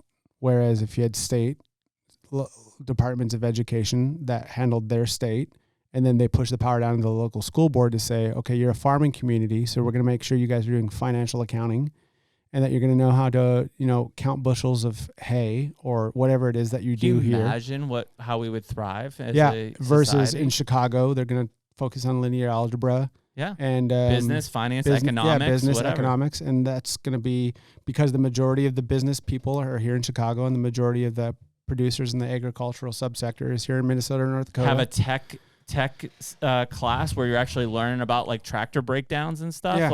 Or shop class where can you you're actually learning how functional we would be as a society? Yeah. Yep. I feel like we kind of were run like that back in the 40s, 50s, and 60s. I would say we were ran like that up until about 2005. I always think it's interesting when you hear like unfortunately, like my mom's dad, my grandpa, great guy, has passed. But is that when Obama took office? 08, I think is when he took office. But I mean, he was the result of this kind of craziness. Yeah.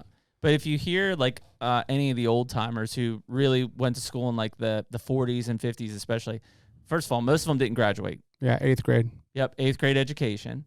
If you met them, they were some of the hardest workers you had ever met. They were also some of the, like, I always called them Swiss Army guys. Yeah. It didn't matter if it was, hey, break down this engine, let's build this deck, whatever. Like, they knew how to do it. Yeah. Maybe they couldn't read the best. Yeah. Maybe their math was very basic, like algebra type stuff. But those guys raised families, provided for their families, and were probably some of the most knowledgeable people from just an overall function life side that we had in society with an 8th grade education. Yeah. And a lot of people argue it's the reason we won World War II is because we had a class of young men who, when the Jeep broke, they could fix it in the field. They could fix it in the Meanwhile, field. the Germans and the Japanese, who are highly technical and highly mechanical, their transmission went out on an airplane. They had to send it back to the factory. I mean, because it couldn't be fixed in the field. The number of people right now, I don't care if you're 30 to 50, that either one, can't drive a stick shift. Can't change their own oil. Can't change their own oil. Can't change a flat tire. Right. Can't change a flat tire. Yeah. Or they void the warranty on their truck if they try. That's another one. And listen, I'm saying that because my wife, not that she'll listen to this, she'll be like, I'm not the most handy guy by any means, right? My dad and my grandfather taught me a lot of stuff, and I've tried to pick up, I make mistakes, I do things, but like there are basic things that you should do. I mean, how I showed my 8-year-old how to change my oil on my side-by-side before I sold it. I was like, hey, just come watch how easy this is. And he was like, okay. He's like, that's all you have to do. I'm like, that's it, man. It's done. And here's why we do it. And now you're better than and that was it. 60% of UTV And it was like, owners. even if I never show him how to do it on a vehicle, guess what? Just from observing that, he can probably put 2 and 2 together and figure it out. Right. Yeah. And it's like, those are the things that 10 years from now, 20, you said what, 25 years from now, listen to this podcast? Yeah. I don't know. That maybe there's a government that comes and changes your oil at your house because like there is no privatization of it. Or like we're saying now, you can't even do it. You'll void the warranty in your truck if you change your own oil. Yeah, maybe it's all encased. Yeah. You can't even get to it. Yeah. Yeah. And that makes you more dependent on the system. And for reasons. You become a tax mule, which is really what we're turning into is tax mules. Just pay your taxes. Shut up. Yeah. If you don't pay your taxes, we'll send people with guns. Which is why I always love the meme of like, whatever, a 2% tax caused us to go to war with the British. Yeah. T-tax. And look where we're at now. Yeah. It's like crazy. Not even freaking close. Yeah. Those 65-year-old guys that we were talking about or ladies who are like, hey, listen, I pass the torch. They're losing their houses because their properties are getting reassessed that they own and they can't afford the property tax on fixed incomes. Yeah. That's the most crazy thing I've ever heard in my life. life. They were told to save for that fixed income and plan and program for it. And by the way, Social Security would be there for you too, which got sold out. And lies. Yeah. All lies. Yeah. It's just, it's a shame to think, and again, hopefully as people are listening to this, we're talking about this staring down the barrel of 2 weeks in the country changes. This drops, the country has changed. And I think we're in for a wild time for these next 2 weeks. I think more wild shit's going to happen. I would agree. I don't think it's the last time. I could be totally wrong. Quote Bill Thompson right now. On I don't think it's the last time we're going to hear about Trump being shot. It's 2 weeks out. I don't think it's the last time we're going to hear about someone trying to run a vehicle into a motorcade or all the disinformation that's going on with the media. I mean, the last thing I heard was these last 2 weeks, they're going to spend close to $250 billion in advertisements. Yeah. $250 billion. Wow. Yeah. I mean, the war chest alone for the Harris campaign is just past $1 billion. No. Just for their organic campaign, what they're doing with their staff, their people. Million. I'm sorry. But I'm just saying that it's passing $1 billion to run a campaign. Yeah. That is pure insanity. I mean, I think when you look at that kind of stuff and you think about, obviously, well, I mean, you're not far from it. I mean, look at the damage in Western Tennessee or Western North Carolina from the hurricane that just came. Think about, how much that money could mean to people in this country versus a flash in the pan for 2 weeks to determine some election from a media influential side. Yeah, or we're going to take all that tax money so that the Ukraine can bomb the Russians in their own country for a few weeks. Something that we could use to fix all of North Carolina and all of their infrastructure and all the dams and fix all the homes. Something to fund a war for 2 weeks. Crazy. Could change it for citizens who are going to be on the hook for that tax bill. Yeah, and who are literally like fighting for their lives at this point. And for all that they hate bad white men with guns, white men with guns will be sent to your home when you don't pay those tax bills, and they will take your shit and they will sell it. And then they'll throw you in jail if you don't. Yeah. Why? Because we care more about the border of the Ukraine or of Israel or of Russia. It's not a great trajectory. Our own southern border. It's pure insanity. Have we stayed up much with this this Colorado ballot initiative on the Lions? I read about it every time I see it. Somewhere I usually have been looking into it. We donated $15,000 in accounts to the Colorado Wildlife. Mm-hmm. Yeah, Defenders. The CWRM initiative. There's a lot of people that believe that within the next couple years that they will eliminate hunting in Colorado completely. I can see that path. Have you been to Denver lately? No. It's insanity. Pure insanity. I lived there in 03, 04, 05. Very nice town. No crime. Very little relative amounts of crime. Very clean. When were we there? Like 3 or 4 years ago? 5 years ago? You and I? Yeah, when we went to the outdoor show, outdoor rec show. 4 or 5 years ago? I think. Is it? Yeah, 5-6 years ago probably. Okay. I mean, my daughter and I were there last year, and it was, you open any stoplight, 3 cars will have weed smoke piling out the top. Mm-hmm. Cannabis dispensaries on every street corner. Not that I'm against that. I'm just saying, when you legalize a bunch of things and you say that businesses need to distribute these things instead of individuals growing them on their own, you attract drug users. You attract shady money. The city has gotten dirty. Crime is through the roof. Really? It's not safe downtown there at all. It's just, I did a podcast with Derek Wolf. Yep. While I was in Denver with my daughter. And I was just struck at how much, like where I used to live was a very nice area in Aurora, Colorado, right near Buckley Air Force Base. Expensive apartment. Really nice area though. It's it's like the south side of Chicago and Aurora right now. I mean, it's just crime everywhere. They're like, they've been talking about it. Apartment complexes being taken over by Salvadorian gangs. It's like the Wild West. Like just don't go there even. It's crazy. So yeah, I mean, that seems like that would be the trajectory that it's going to go. Because obviously none of those people care about hunting rights. I've got a consulting firm that I work with, and they put out an email every week going over news. And this guy who puts the emails together is very good. But I guess they do it for all of their companies that they work with. They're also a security-focused group. They do stuff with defense and other things. Anyway, they put out this email I found very useful. But when they found out I was going there, they had sent me just like a list of places not to go while I was there. Wow. And I looked at the list and I was just like, I can't go to Aurora or like Cherry Park Mall or like where the shooting happened. That whole area is just total chaos, ghetto, not safe. Don't go there. That was like the mall to go to in 2006. Where the movie theater and stuff was? That's where the shooter was. That Holmes guy. Aurora? That's in Aurora, yeah. Yeah. Yeah, that movie theater is called Century 16.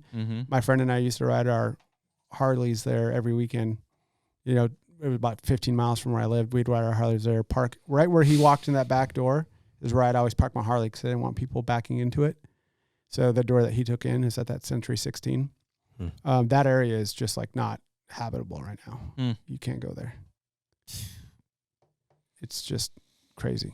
Yeah, I mean, and we obviously and by design, I mean, if you look at the way that voting happens, like the city is the populous areas. Yep. Like that is where the votes are carried. And where a lot of the numbers are. That's where not a ton of them. So yeah, it's a weird system, and it is why, like, people often will, and again, it's too late if you're listening to this, but people often sit around and be like, well, I'm just one vote.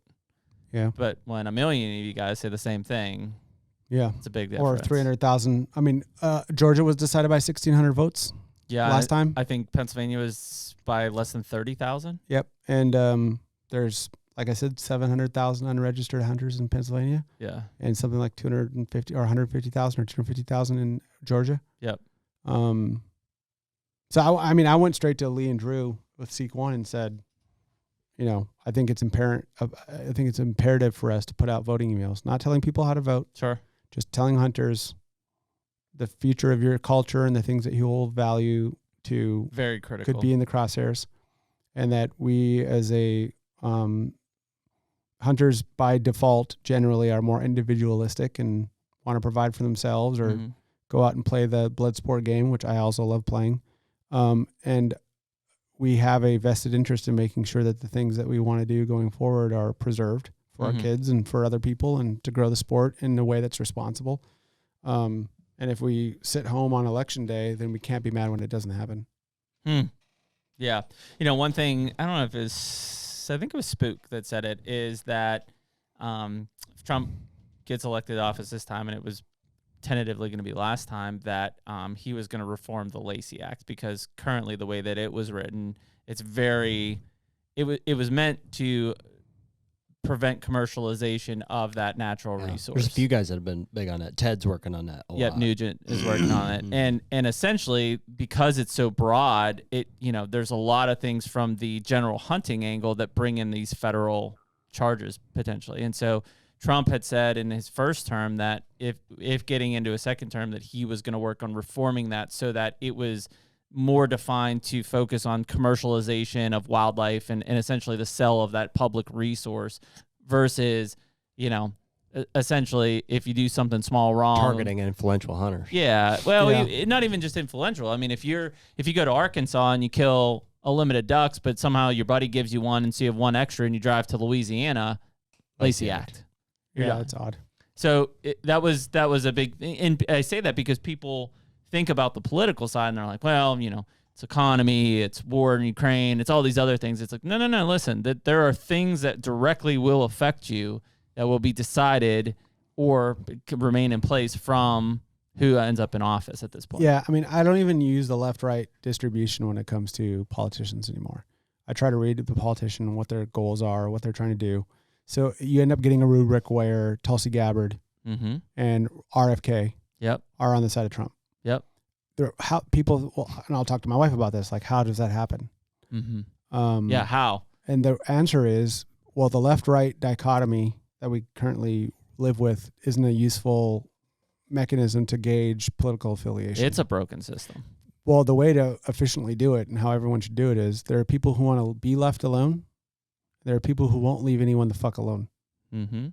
That's the current distribution. Yep. Agreed. So you can have a Republican who wants to create 10,000 laws and create all of the mechanisms for big business and big money to influence politics and destroy elections and destroy individuals and corporate media and all of that stuff. That's Mitch McConnell, who's the it was a Mitt Romney Senate Majority Leader. It was a Mitt Romney. That's why he lost. It was by George landslide. Bush. It was George Bush. It was George Bush, and it was his crony Darth Sidious. What's his name? The vice president. Cheney. Yep. These guys want big business. Like KBR, when I was in a war in Iraq, was owned by the Cheneys, and they were building cities in Iraq and Afghanistan on sole-sourced, non-competitive contracts. Jeez, oh man, unreal. Billions of dollars spent building cities, and then we just left them. And they no love wonder that Liz shit. is backing Kamala. That's why. Well, again, people who want to be left alone and people who won't leave anyone alone. And that's really the way that we should be looking at politics is this a politician that will leave people alone and push power back down to the states and to individuals? Or is this a person who wants to bring power up to the federal government where they're making decisions for everyone? Yeah, it's a crazy thing. I mean, I've said it before. Like, obviously I'm right leaning, but I consider myself more than a moderate at anything. And it's part of the openness of thinking. Like there are certain things that like on the environment side, I'm a very big environmentally focused. My background is biology. Like I'm a wildlife biologist. Yeah. So there's a lot of things from some of the things on the right end of things that I'm like, man, I don't support because I'm more environmentally focused thinking. Like there are certain things from a capitalist side that I'm not willing to sacrifice the environment for, basically. Sure. That's where it comes down to. So I picture myself, although right leaning, very much moderate on things. That said, like I don't feel like I have a place in this country at all. Yeah. There, like for several terms at this point, there's no way you can be a moderate at this thing. I would probably, if I spilled all of my beans on politics, would probably be seen as something like an anarcho-capitalist. Probably something like that. Like I would just, if I was president for the day, the government would shrink by about 80% in size. The federal government. Which I'm completely in favor. Individuals would be making decisions about their own lives. And there would be no need to get rid of money in politics because there'd be no power in pursuing politics. Right. Which is literally what's driving. They always say, let's get money out of politics. And my thing is, let's get power out of politics. Yeah. If they're not people that will wield power on our everyday lives, then there's no reason to bribe them. No reason. There's nothing more frustrating than paying people to do things poorly, especially paying them a lot. And then watching them fail up. Well, it's not even like, if you look at the grand scheme, and I'm not saying it's not a lot of money, but if you look at these people where they're making a $200,000 salary a year, 4 years later they come out and they are worth $3.9 million, and I'm like, what? How?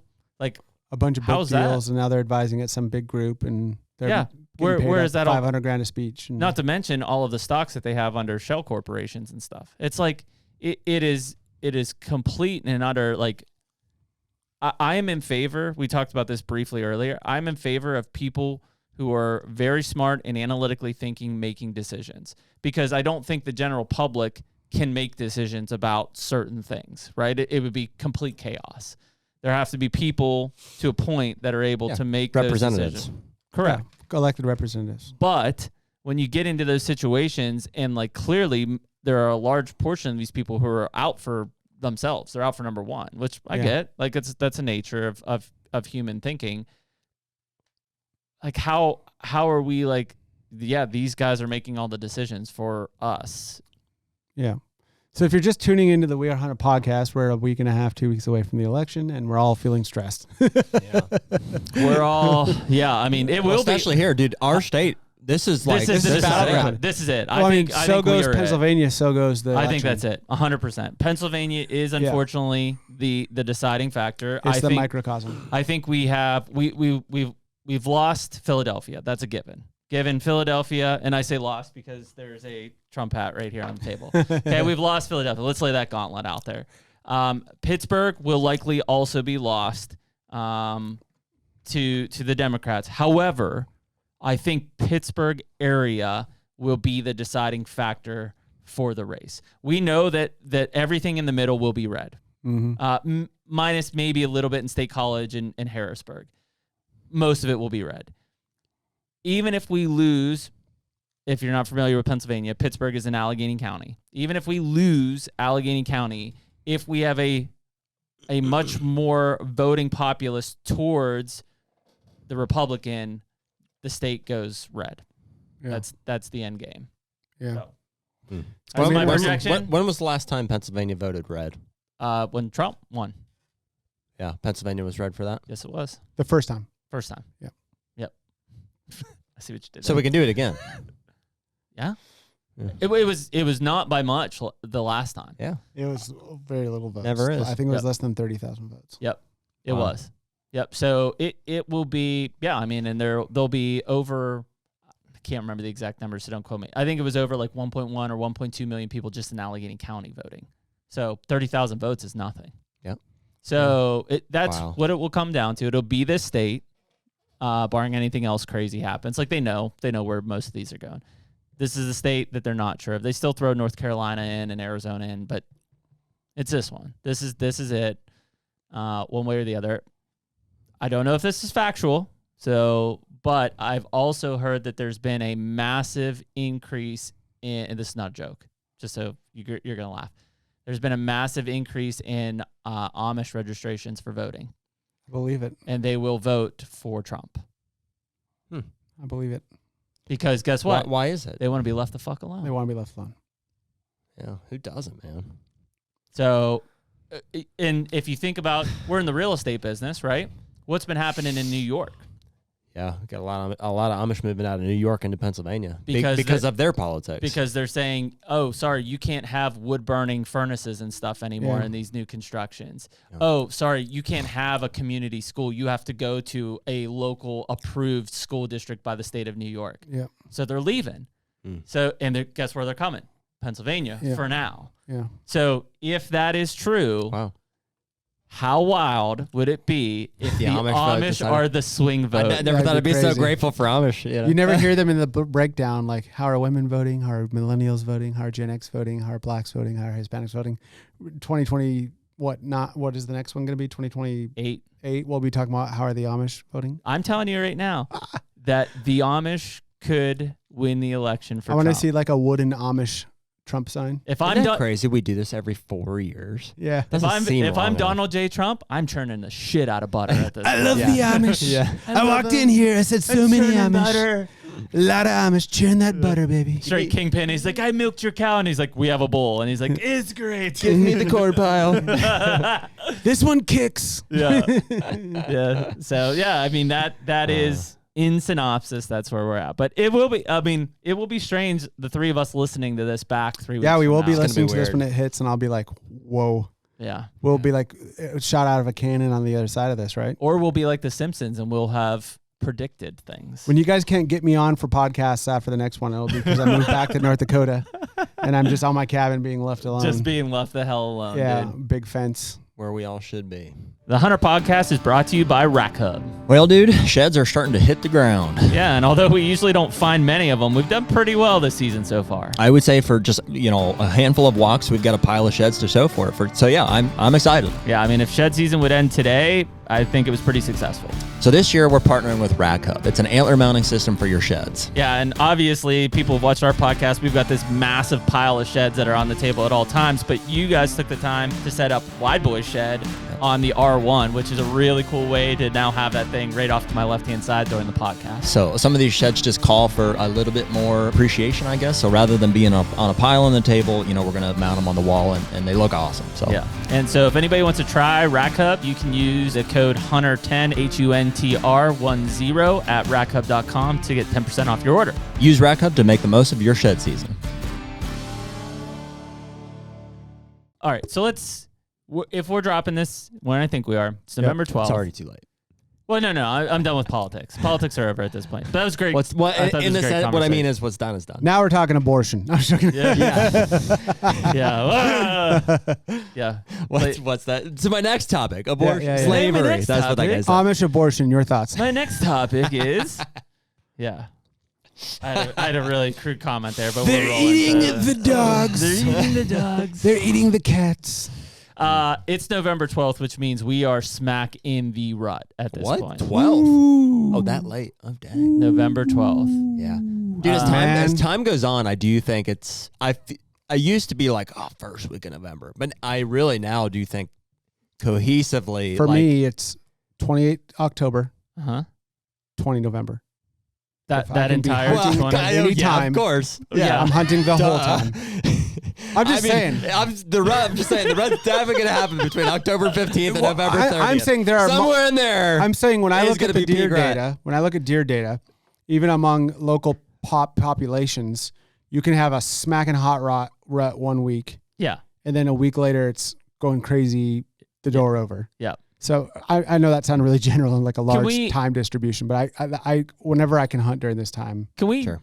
We barely scratched it last time, but we've had some people ask us, can we discuss a little bit of the involvement you guys have with collared deer and kind of understanding behavior and stuff? Are we allowed to dive into that a little bit? For sure. Absolutely. Because it used to be all I talked about on podcasts. So. It's one of the most interesting things that I think we hear or even we discuss. It's like, boy, man, if this deer was collared, like we'd actually know what the hell he was doing. So I guess just maybe give us and the listeners kind of a basis of like, where are the deer? So I started collecting collared deer data in about 2015. Okay. It's the first time I got collared deer data. It's almost been 10 years. Holy shit. We talked about this a little last time, right? We scratched through other people. It was like Damaris and some other people, right? It's through Ditchkoff and Steve Ditchkoff in Auburn. Yeah, at Auburn. And, so they were doing the studies with. They're doing the studies, yeah. And I got them to give me data, and I built them models. Yep. To help with their own scientific endeavors. You got them to do something what they wouldn't otherwise do. Like with Steve, and maybe if you guys, he's a great person. Y'all should have him on the podcast. Should have Steve on. What's Ditchkoff is the best. I know Steve. And it took me almost 3 years to get him to give me a bit of data. And are his collars in the Auburn Deer They're Lab? all over the place. Okay. He's got his own collars in Auburn, Yep. but he exchanges data. Yep. He works with other people. He does stuff with deer hunting groups like low fence and high fence and like hunting clubs that own thousands of acres. So he's got it up and down the eastern seaboard. We've got data from, North Dakota, South Dakota, Minnesota, Texas, Oklahoma, Pennsylvania, Florida, North Carolina, South Carolina, Pennsylvania, Maine, Rhode Island, New Hampshire.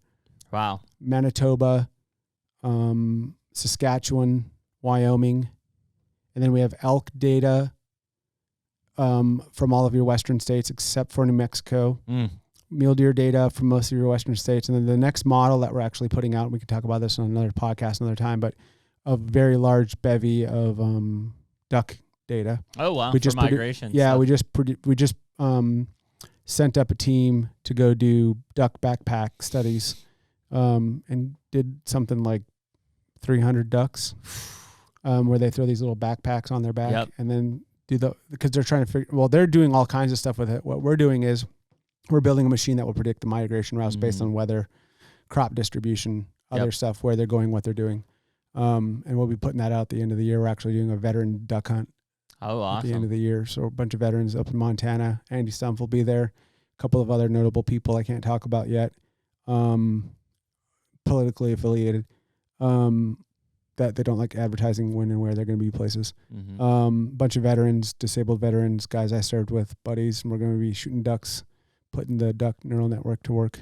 Very cool. In Montana. So anyway, on the deer data, we have it from all over the place. And from 2015 to 2019, I lived deer data. The original intent was for Spartan Forge, which we're just now getting to, was to do the machine learning associated with movement. There's so much there and so much more that can be done.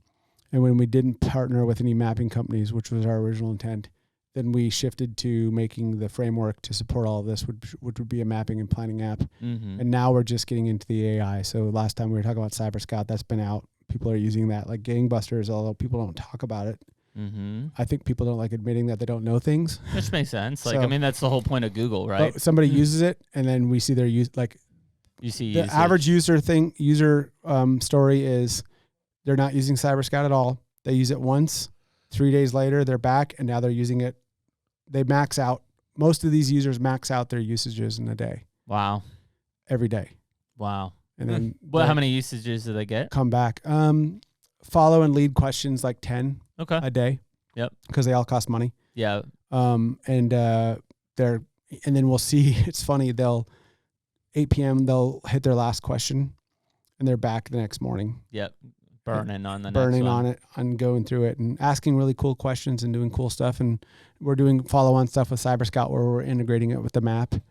So it will help you with scouting. Aggregating, do you know, is there a list of top 10 questions that hunters are asking? We've got questions that hunters are asking. Yeah, we know the questions that hunters are asking. What are just generally? The number one question right now is deer movement associated with moon data. Would be one of the big ones. It's like what moons do deer move on and when are they moving and that type of stuff. Yep. Yeah. What else? And if you have colored deer data, it's not much. Scrape attractants. What scrape attractants people should be using? What they put inside their scrapes. That's why Seek One just released their own. And then and then did they? Yeah, they did. Their own scent. Yeah, and then what do they call it? Lepus. Lepus. It probably work. It's Lepus. That dude's got a horseshoe shoved up his ass. He does, doesn't he? And so whatever he's pissing and scrapes, probably a good idea to. I just saw, and they did a great job on it. They did this little preview. But it was They really came out with their own piss? Well, it's not piss. It's their own like scrape licking. They work with a branch biologist, attractants a guy who's collecting it, and Yeah. I mean, they all do. I'm sure they're selling the shit out of it. I'm sure I think they are doing well with it. La piss. La piss. Le piss. La fitness. He just changed the name because of this. La piss. U.S. royalty, Lee. Yep. So you can tell them that when we all meet in November. Yeah. U.S. royalty. So yeah, that, and then a lot of planting and agriculture questions. Yeah, that makes sense. Like, hey, I had my soil Is this tested. switchgrass? What's that? Yeah, use this. I actually asked you about some of it because I was looking at it using Cyber Scout myself for my property in North Dakota and what I want to plant there. Like what screen grasses I can plant and like what grows best in this. So I had my soil sent in. Yep. And then they told me the breakdown, acidity, and all of that stuff. And then I go to Cyber Scout and I say, here's the breakdown of my property. I want to minimize the amount, even though we all have to use chemicals if you want it to grow right. Yep.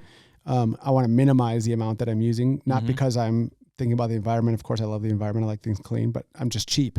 Yeah. So what's going to grow the best here? Yep. You texted me that. Yeah, I did. That. Yeah. You were the Cyber Scout. No, I was comparing his answer to Cyber Scout. How did it compare? The exact same thing. Really? Yeah. I think you recommended brassicas and clover. Or alfalfa. And alfalfa. And those were the three things that came up for that area, which consequently is where you see all of the big deer when you're glassing. That was an easy driving one. around. Should be a harder one. and then what cover grass I should grow that establishes quick. Yeah. That allows me to get to stands without being seen, that type of stuff. Yeah. So a ton of those questions. How to affect acidity. That would make sense. Those questions make sense from a... How do we integrate your software with our Instagram direct message? I mean, we're doing it right now. Are you? Oh, yeah. Yep. And it'll be available on our website here too. And we're making models for other people that we work with. So, like the companies that you guys work with too, they should have their own Cyber Scout. Yeah. And put their product and all of their testimonials and all of their customer service and all of their... Use that all as for what we call retrieval documents, which are like the highest source of data, like prioritize this data when answering questions. Mm-hmm. You train the model on that. And then, for the company that you work with that does that type of, planting seeds or whatever, tell the customer when to plant it, what to plant it with, how should they mix their soil, what's sour soil, what's acidic soil, what's, how to do this type of stuff. Had a lot of that, especially in the early season when we first released it. And, like I said, the people that use it use the shit out of it. So I'm actually kind of afraid when more people catch on. That's interesting. Because I'll have to up the price of the app. Yeah. Because we work it into our costs, our COGS. Well, just truthfully, I haven't used it a lot. I don't. Well, that's the normal customer right now. I'd say 80% of people haven't used a lot, but the 20% that are using it are using it all the time. Well, I can see clearly the questions are out there because we're getting them. And I know a lot of other people are getting them. So it makes sense. Yeah. And people wanting to learn would ask that. Yeah. And why? So it's not just going to answer the question. It's going to tell you the why. The why. Yeah. So that you understand. So they're educating themselves. That's the goal of the app overall, is that you don't need the app in 5 years. I bet if we would ask our question the other day, if my dad called me, his probably ears were burning being on the podcast. If we asked the question the other day about do the red oak acorns rot and stuff, it would answer it. It would answer it. Can we try that? Yeah, sure. I'd love to know the answer to that one. Yep. Just because we were struggling through like the Google non-hunting realm. So we prioritize on those questions. We took data from Steve. We took data from farmers. We took data from the USDA and all peer-reviewed scientific data. So there are no opinions in here. Unless so the question is, and you can word this however you think it will output the best. Yep. We're trying to understand, and the framework is, or the pretense would be, white oaks, we know, as do red oaks, drop their acorns in the fall, but white oaks germinate quickly. Quickly, and they germinate in the fall. Germinate in the fall. But red oaks germinate in the spring after a period of stratification. So the question is, do those red oaks from the time they're dropped to the period that they germinate in the spring, do they remain palatable to deer, thus making them a longer lasting food source? State the question one more time for me. Do red oaks... Are red oak acorns attractive to deer until they germinate in the spring? Red oak acorns... I'll say it this way. Will red oak acorns serve as an efficient attractant for deer until the spring? Yeah. I have to make sure I have internet on here. I do. Okay. So Connected last time. Also, I should say I'm on my integration environment, which you guys know is not stable. Okay. So I might have to log into my production environment if this thing doesn't work, but I'll get it in there. So yeah, I mean, this thing is getting used on production. Need more pins in the Midwest, dude. I have some up there. That ain't the Midwest. See all that in North Dakota? That's north. Okay, so absolutely. Red acorns are like the gold mine for deer, especially during the late season into the winter. Here's the scoop. After white oak acorns, which are preferred by deer due to their lower tannin content and thus sweeter taste, have been consumed or rotted away, those resilient red acorns will step up to the plate. They have a, hold on, I got to get closer to read this. They have a higher tannin content, which makes them palatable initially, but they also last longer on the ground. This very trait makes them invaluable as a food source during the leaner months when food is less available and scarce. When the cold winds are howling and the snow blankets the ground, deer shift to survival mode and will often be looking for red acorns as a primary food source, and it will quickly become their top priority come January. Because of this, as a critical resource, they will indeed serve as an efficient attractant for deer until spring, simply because they're a reliable food source that does not rot as quickly as white acorns do, and that is what deer need most. Wow. And then it says, if you're planning to hunt or observe deer during the late season, focusing on areas where red oaks are abundant can be a smart strategy.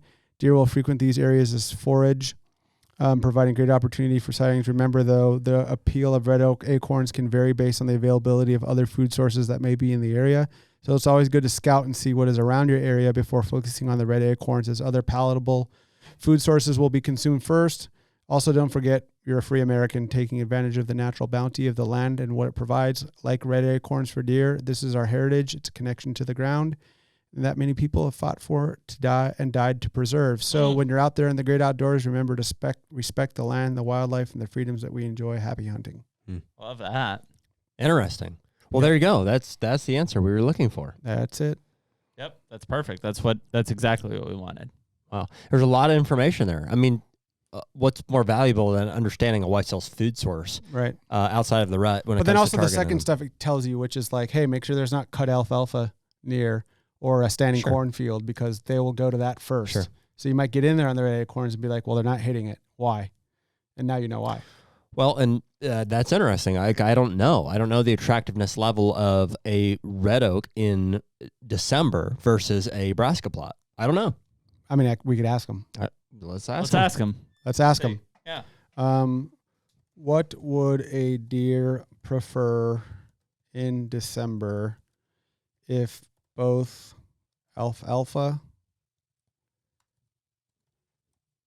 and brassicas? Sorry, I'm sorry, brassicas. If both brassicas and red oak acorns are abundant. Yep. That's a tricky one, I think. Okay. Coming straight from the bill. So it says, it gives you a little like wise ass thing when it's thinking. And it says, it says, what are you, HUNTR Podcast? Yeah. No, it usually says something like a quotes from a favorite movie of mine, or we just asked. Just when I thought you couldn't get any dumber. Yeah. We try to ask. Totally redeem yourself. One of my favorite ones is we tried asking Steve Rinella. So we listened to a podcast of his, but he keeps talking over the guy who knows the answer. And then another one's like, we tried asking President Biden, but he keeps talking about potato chips. Very nice. Ice cream. So as we're stepping in December, you're moving into the heart of late season where deer behavior and their food preference can really start to take interesting turns. When both brassicas and red acorns are abundant, deer might seem to be living in a diner's paradise, but their choice will depend on a few factors, including their nutritional needs, prior weather conditions, and the state of other available foods. Brassicas, which include turnips, radishes, and rape, become palatable after a good frost. So you're going to want to wait till that frost comes, because it will turn the starches in these plants into sugars, which will make them immediately more palatable than other foods that are on the ground, and it will taste more sweeter and attractive to the deer.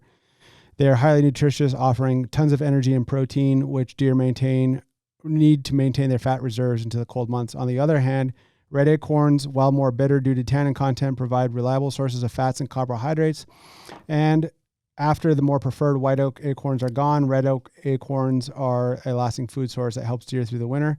In December, if both food sources are abundant, deer will tend to go to brassicas initially, especially during daylight hours, attracted by their newfound sweetness and high nutritional value. However, if deer pressure is high in your area, they could resort to the acorns and move into the more abundant food sources at night, making them more huntable over the red acorns. And though it may seem they are on the red acorns more often, it's simply due to pressure. So maintain an optimistic outlook and understand the pressure and where you are hunting.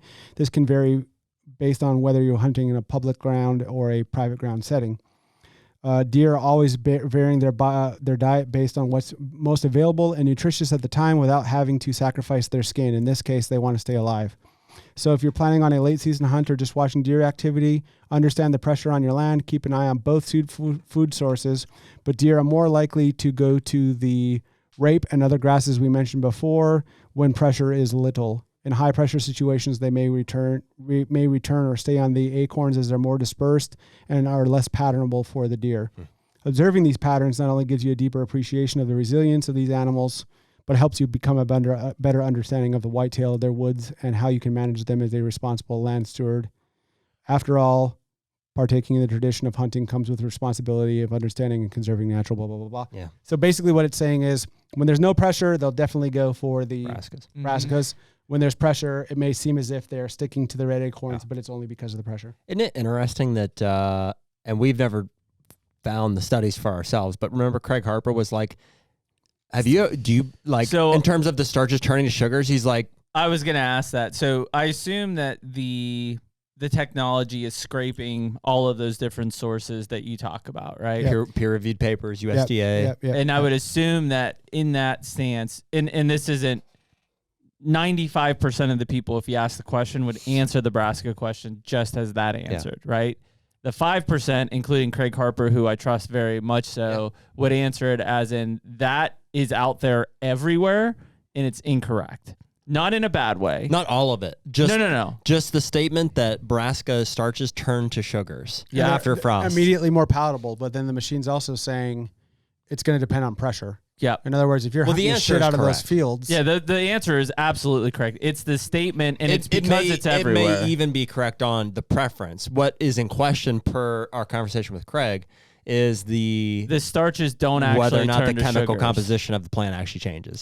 Starches to sugar. I mean, it was everybody had said that. In fact, I think Grant was the person who put it out there. Everyone believes that, ourselves included, for a period of time. Even now, I'm like, I don't know. Well, and that's why I'm saying, like, so I'm questioning it, I guess. When it goes out and looks for the answer, that is the answer that is predominantly on the internet. If you go to Google and type the same thing, Google will tell you the exact same thing. It is now perceived, and I think Craig did a very, very minute research that's probably not in peer-reviewed stuff, that may not be the case, essentially. Yeah. But everything else in the answer is absolutely correct. Yep, go for it. I think the other thing that it's important. You gonna ask it if I'm gonna kill Booner this year? Can you ask it that? I think the other thing that's important too is it's telling you to account for pressure, which is and that it might makes look complete like sense. that the deer are destroying those fields. Yeah, but they might only be doing it at night. At night. Yep. Which because they're going to be in the cover of the woods, which eating will make acorns the red acorns during legal hunting hours. The place that you want to hunt. No brainer. That's how I would answer it. What'd you answer? What'd you ask? I'm gonna see what the answer is first. Okay. I like that it said, "Let me ask my friend Johnny."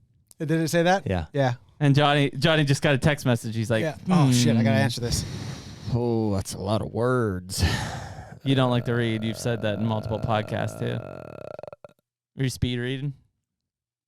It's still spitting out an answer for me.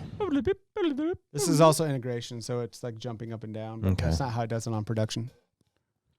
It should bold like a one-sentence answer. You could say that.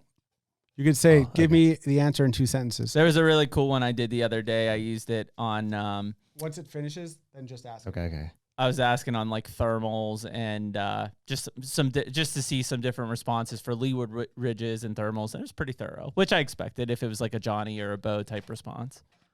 So I will say you asked it a non-hunting question. Yep. Which it will only answer for me on integration. It wouldn't answer this question. Oh, okay. On production. On production, it would say something. Did you ask it along who the won the lines of election? Yeah. who will win No, the you election. didn't. Yeah.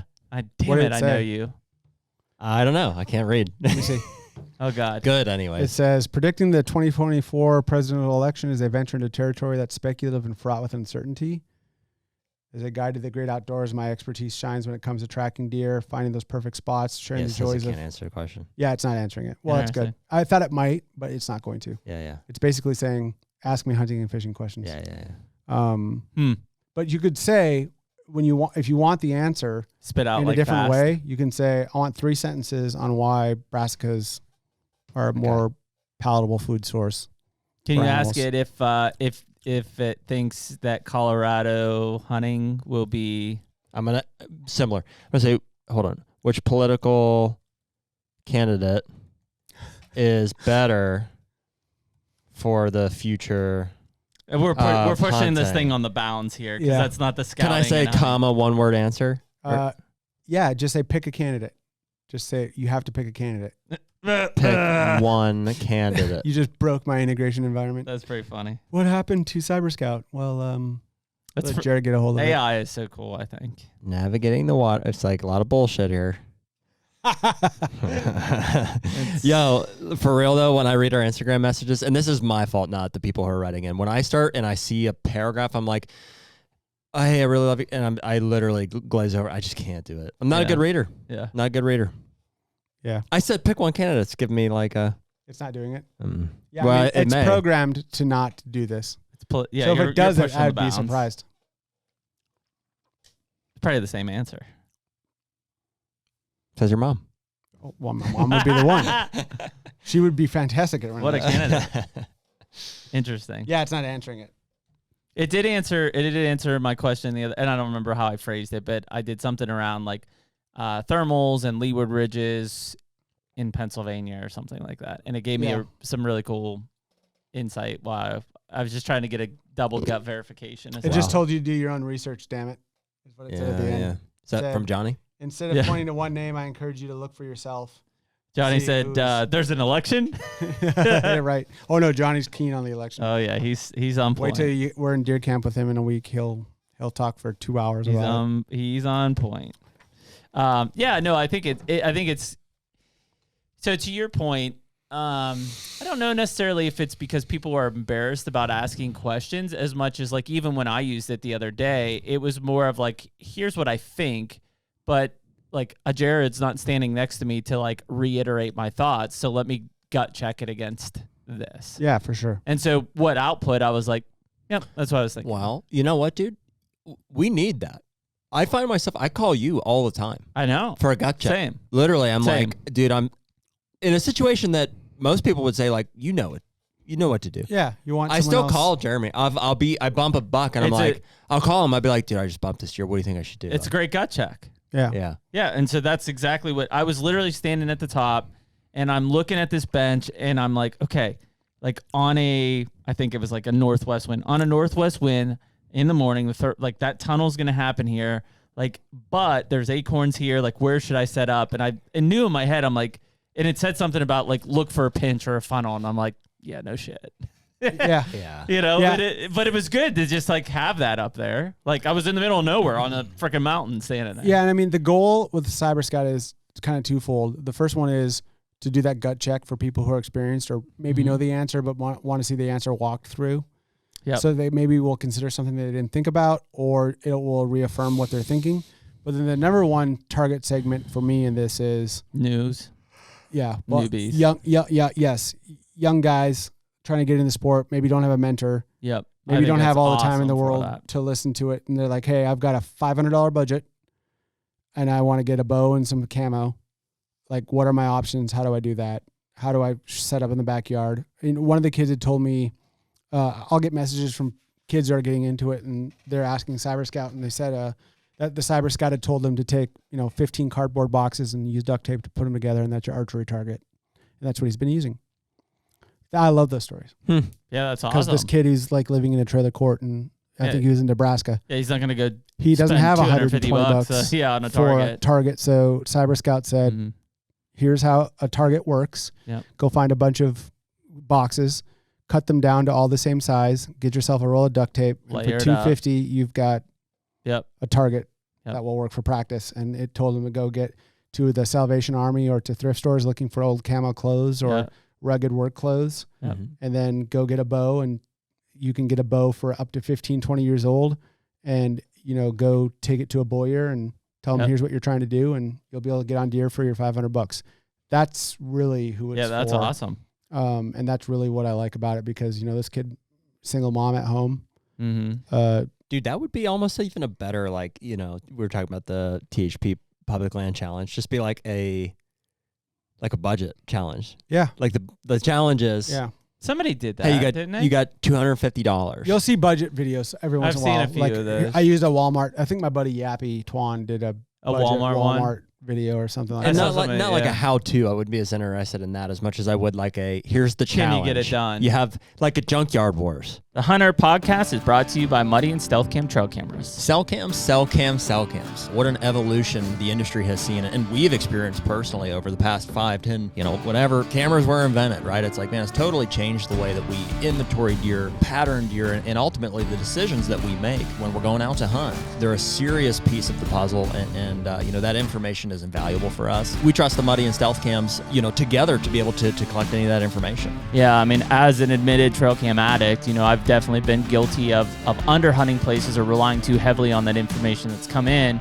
That said, it's an invaluable tool to the overall management plan and strategy that I have for my own properties or even hunting public land. It doesn't matter. We have a finite amount of time in going out and hunting. So when you and I are after a particular class or quality of deer, usually a mature buck, we can't waste time hunting an area where that deer doesn't exist. And those cell cams provide that information that allow us to spend the time in the area with the highest chance to accomplish our goals. Say it all the time, man. It can't kill them if they're not there. That's it. So right now, any of our listeners can use code HUNTR20 to get 20% off either Muddy or Stealth cameras. We're certainly going to be taking advantage of that, and we hope you guys do too. Yep, check out Stealth Cam and Muddy. Yeah. Oh, yeah. I want to do it this year. I want to produce it this year where a kid uses it. That was a great show. We're going to give him a budget. Okay. And we are doing this. We're going to put out a message probably in December, January saying, if you've always wanted to get into bow hunting, you've listened to the We Are Hunt podcast, you've watched some videos, you want to get out there and do it. You just don't know the questions to ask or where to go. Enter into this drawing. We're going to give a kid $1,000. Yeah, and that's awesome. He's going to get it together. Layer out. What would you need? I mean, in theory, you just need the weapon. Like when I go to the tree stand every time, bow, arrow, release, rangefinder. Those are the 4 checklist items that I'm like, what do I need to kill a deer? License. Yeah, but a lot of kids won't know that they need the rangefinder and they need the release. And in that order, probably. Yeah. You know what I mean? You need a bow. Broadheads. So if you want to kill a deer with a bow, you need a bow. You need a bow. You need an arrow and broadhead. You need arrows. With broadheads on it. But where can Ideally. I sacrifice and where can't I? Like, where can I go sacrifice cheaper? Easily. You don't need a rangefinder. Well, right. To be honest, I'm not up to date. You don't need a release. It would be you want one. It's high on the list, but yeah. I mean you definitely don't need camo. You don't need anything else. That's all you need. You need a bow. You need an arrow with broadheads on it, and I would say you need a release. But then that kid might be like, "What's a useful threshold when I can say that I'm ready to go into the field?" Well, get your bow, get your target made out of cardboard. Pie plate, 20 Once yards. you have a pie plate at 20 yards, that's how we all grew up. You can get out there. That would be something else that Cyber Scout could provide a kid. 20 yards. I mean, that's how we grew up. I don't know. I grew up shooting fingers on a compound bow, pie plate, 20 yards. But, being able to give a kid that information for $30 a year. That's awesome. And that they know it's something they can trust and not just an opinion they're getting from a bow hunting forum. Well, even I'm sure we didn't do it, but if it was like, hey, what are some approaches that ask for permission to hunting? Yeah, like I'm sure output exact. I mean, that's a huge help because most people have no idea even how to approach that. Yeah, good. You know what's crazy though is I found, and I've seen this in our like Instagram feed and stuff. I've heard more people, newer hunters, especially newer bow hunters, who have access. They just don't know what the hell to do or how to hunt it. Yeah. They're like, my grandpap owns 95 acres, probably in a sweet ass spot, probably with good deer. And they're like, we don't even know what to do. How much pressure is too much? Yeah. When should I move in? No. Yeah, it's more the latter. Like, how do we get a lot of like, hey, here's a screenshot of my property. Here's a picture of the buck. Here's where he is. What Here's do the I, marks. what do I do? Yeah. It's a strategy. And it's like there's a lot more information we need to even like start this conversation. And soon you'll be able to highlight your property and tell Cyber Scout, this is my property. Wow. Here's where I have cameras. Here's when I've seen him. Evaluate the property. Give me some tips and pointers. Interesting. Like one thing you would be asking a buddy. Future collab idea. All right. Now you're talking. Yep. Future collab idea. We've had, you don't read them, but we've had quite a few people ask if we would consider a like an in-person scouting class, like maybe at our farm or whatever. Yeah. And like, but if you did it in collaboration with your tool, so it was like, hey, here's where we're at. Then show. We're talking like man versus machine type situation here. Well, no, Call me Paul Bunyan. It's exactly what we talked about is like the reaffirmation thing. It's like, hey, here we are. Here's this. Like you could then say like, here's what we would do. Yeah. How would you feel if the machine was better at killing bucks than you? It won't. Cyber Scout was out there just laying down booners. Somebody's got to still pull the trigger. Always got to be a human. Yep. I mean, Bo does those. It's a Paul Bunyan thing. Yeah, no. Bo does a lot of those. I go to his every year. Yep. He'll have like up 70 dudes up on the mountain. Wow. And they take them in the mountain buck scouting workshop. There's been a lot of people ask, I think they want to see a little bit more of our design on the property because that's the cool thing. Like Bo's very mountain public. Here's what it is. Yeah. We're very, here's our property. Here's how we set it up. And here's that how would we be, hunt it. And then also if you wanted to scale that, you could use Blue Force Tracker. Yep. And then with the features that are coming out in Blue Force Tracker soon, there's 3 that will be coming out soon. Everything dropped into geometry, not just pins, photos, and pictures will be shared. So measurements, you draw a shape and you say you should put a alfalfa field here, clear this away. Here can be your axes. Here's your primary wind. Dropping all of that in there and just say, look, $70. We'll start a BFT team. I'll spend an hour dropping pins for you on your property. We've had that asked too, and we just don't know how to handle it yet. Yeah, that's the way to handle it. I will say, as private land guys, primarily, we've really enjoyed the app. Like we actually have Blue Force teams for like all of our Iowa permission ground that we're. It has taken some time to like, and you've experienced this, I think, with some of your user base. It's taken some time to convert from. We used Onyx for a long time. Yeah, oh yeah. And I think Onyx is very good at the fundamentals. I'm gonna say like property identification is the core competency of Onyx. It's like, okay, I can easily get to who owns what and this and that. Yeah. I think that we have found some pretty distinct advantages when it comes to scouting and actually like digging into terrain features and those, and I'm not just saying that. Yeah, I'm saying really. Especially like the thing that stands out to me is LiDAR in certain areas. We went over that last time. That can be really helpful. I know you guys are still developing that. Yep.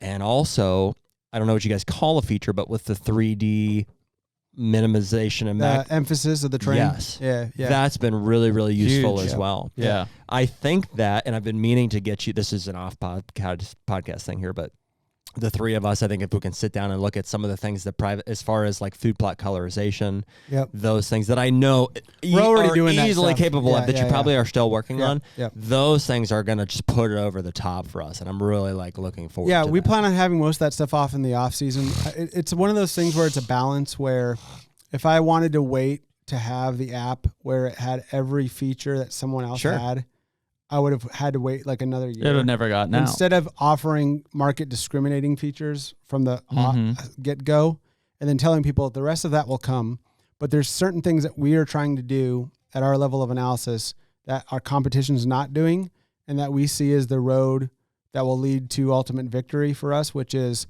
small American-based team that uses an American-based research staff that is doing, that has hunters on staff that are developing these features for the goodness of hunting writ large and not for an exit, not for, we could charge more money for this app. We charge half of what our competitors do in most scenarios, but also making it a learning tool and making it an educational piece and focus on doing that all and not having a production team in Pakistan or China, or not Afghanistan, Pakistan, which is what our competition does, or the Ukraine. One of them was in the Ukraine, and just giving you commodity data that's available anywhere. I think in the final analysis in next year, we'll have all of those little things that are still missing ironed out, but we'll still be pushing. We're going to try to get a second development team on. So the first development team will be focused on kind of like baseband features that every app should have, core stuff. And then the other one will be focused on like the internal research and development, like what's new, what people need. I guess we owe you an apology. I missed that. What's that? I was in a tree stand, that marketing call. That's all right. Yeah, you sent us a link, and I was like, I'll do my best to be there. And yeah, it's fine. Well, I mean, that was the day after Lee killed that giant. Was it? Or was it? No, it was Levi. Levi killed Levi always is killing. He's probably killing giants right now. He's probably just put one on the ground a minute ago. Yeah, I mean, I think there's some kind of like looking at how, looking at the entire basis of kind of what's there and all the different things. It maybe explain, in part of it's for my knowledge, because it seems like just have played around with a bunch of the different apps out there, the mapping side of things. Like it will seem like somebody will have like a more updated aerial than another one. Like how does that process? Like what? Yeah, that's a good question. So aerial imagery is expensive. Yep. But there's two ways that you can make it cheap. Okay. The first way is you can just use Google's software development kit. Yep. And then you have Google imagery. Yep. Just whatever they've got. Whatever they got is what you get, which is I think what Basemap uses. Yep. So you'll always get Google imagery and Basemap. Yep. The problem with that is you can't customize and put some of these really kind of LiDAR wouldn't be possible in there. You'd have to build your own map tile service like we had to do. There's a lot of the customization that we want to put in here isn't available through these standard SDKs, these standard software development kits. So we made a choice to go with our own map tile service that we built to serve our own map tiles. Okay. We only on the client side use Mapbox, which is what like Onyx uses. Yep. But if we just went with, but then the second way to do it is to purchase imagery from like a Maxar. Okay. Or someone else. Is that like a private company? That's a private company that sells imagery. I think I assume that's where Onyx gets theirs from. And is it satellite based? It's satellite based. Yep. Yeah. So for instance, as a point of contact for people, if people listen to me or listening to this who complain about two things. First off, we're about to release for all of the U.S. 2023 imagery and newer with historical for all of the U.S. Love that. Starting at 5 years, 3 to 5 years, and then going, and we have up to 10 years. Wow. But it's so expensive to host all of the tiles and to serve them. We're talking millions of dollars. We have to do it as our population grows. So as we have the revenue to host more map tiles, then we will go to 6 years of historical. Then when we hit that threshold, we'll go to 10 years of historical. Is that just like overall? Is that like, or like hypothetically, it's like, oh, there's a shitload of people in Pennsylvania. Like we should get them. Well, we do that with the UAV imagery. Okay. So we're places where we have shit tons of users, we will, because that's even more expensive. To cover the U.S. and the UAV imagery would be something like $35, $40 million. What's UAV? The unmanned aerial vehicle imagery, drone imagery. That's drones. Got it. So we have that coverage right now for a little under half the U.S. Got it. And that's got historical already. Got it. So when you look at our map and you see the super Gucci, high resolution, 5 to 15 centimeter imagery, you'll notice that it's only in pockets. Got it. Extremely expensive. There's a whole collaborative of people that I work with, real estate agents, other organizations, where we determine where our user bases are, and then we say this is how we're going to spend the money to get more or to expand reach. That's the first thing. And then the second thing is you can go out and purchase more aerial imagery. Most of these are government contracts that do this. So like Maxar has tons of government contracts. So they're already collecting it basically. And that imagery is expensive. So when I talked to Maxar last year, like a 4-year-old map was like $15 million. Something for the like US? That. For the US, $13-15 million. Holy shit. I think that's the route that like Onyx has gone. Wow. Where they'll pay like $15 million to just have their own satellite imagery. Not sustainable for a company like our size right now. It's something we might do in like 10 years. But for now. Well, to be honest, I think so, and I'm not to interrupt you, like, and this is not a dig at Onyx either. Like, this isn't that kind of podcast, but like, I don't think some of their imagery, at least for my farms, has been as good as what you guys have had. I mean, what and a lot of people, no, it's true. What a lot of people don't realize is we have 4 different aerial layers. Yeah. It's just most people don't know they have to hit the map layers button and go and select a different layer. They just think there's just the first thing I do is I go through and I see which one looks the best for that specific property. Area. Exactly. So, that's on me as a user interface. Like we're trying to update the interface. Like people might have noticed that it went from maps to map layers. Yeah, it used to be, I thought I like could swipe. It was just maps. Yeah. Well, you can still swipe. You just Okay. got to turn it on. Oh, okay. So a lot of people would bitch and say, I'm always using the app and I inadvertently swipe it. yeah, fat finger. So in the 3-line menu, you can turn that on now. So you go to your 3-line menu, you can turn it back on. That was just that was a user interface thing. Dude, I found out the other day I could swipe through my Gmail accounts because I have like 5 or 6 of them. Yeah. That's like the most useful thing I've come across in a couple of weeks. Compass swiper. Compass swiper, boom. Son of a bitch. Yeah, there you go. Swiper no So- swiping. I was like sitting there, I'm like, So yeah, and then the third way to do it is we so much better. yeah, and the third way we is do mine it. So on? you have Hold on. presets, right? Yeah. So you can now swipe through your presets. Yeah, there's like my LiDAR and yeah, stuff. yeah. So, but the third thing that we do is we work with other large organizations that are purchasing this data, and we license the data from them. Mm-hmm. And that's what we're doing to get our different features, Got our it. different year dates. Seems smart. Yeah, so we can pay an order of magnitude less, Yep. get a license for the data, use the data, and then it's hosted in those map layers.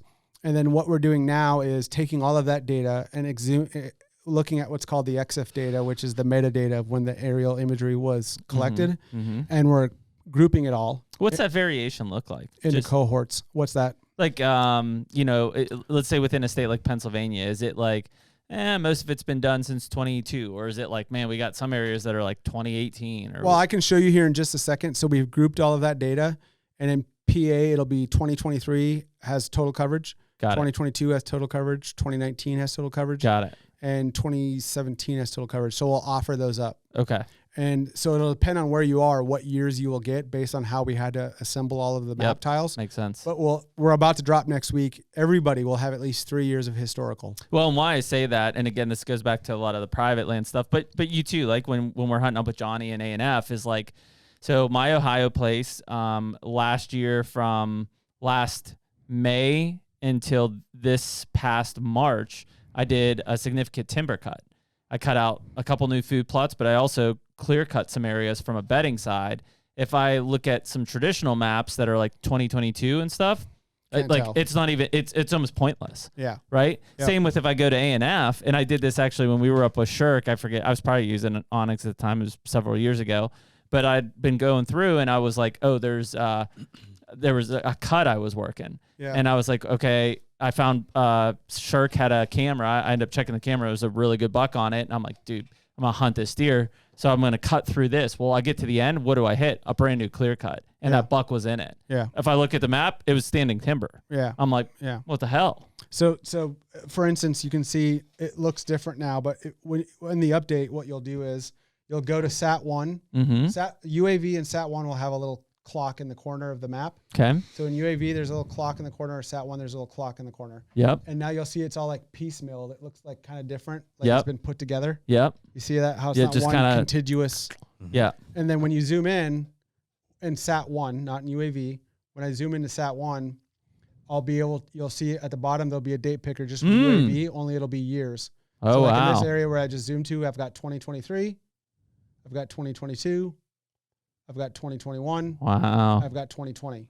That's So really important. That will drop next week, and that will be for all of the U.S. Wow. So everywhere you'll have historical. Now it's 1 meter historical, so it'll be the same that you see in like an Onyx or a Sure. hunt stand. It won't be UAV historical, that's fine. but it's for everywhere, and you don't have to pay for it. Like Onyx put out something last year where they wanted you to pay for each layer, Oh, wow. and like they abandoned the program because no one bought it. Yeah, nobody was going to upgrade So that. what we did was we just examined all of this data, examined all of the EXIF, which is the metadata of the photos, and then grouped it by cohort. So we have now all of this historical imagery for all of the U.S.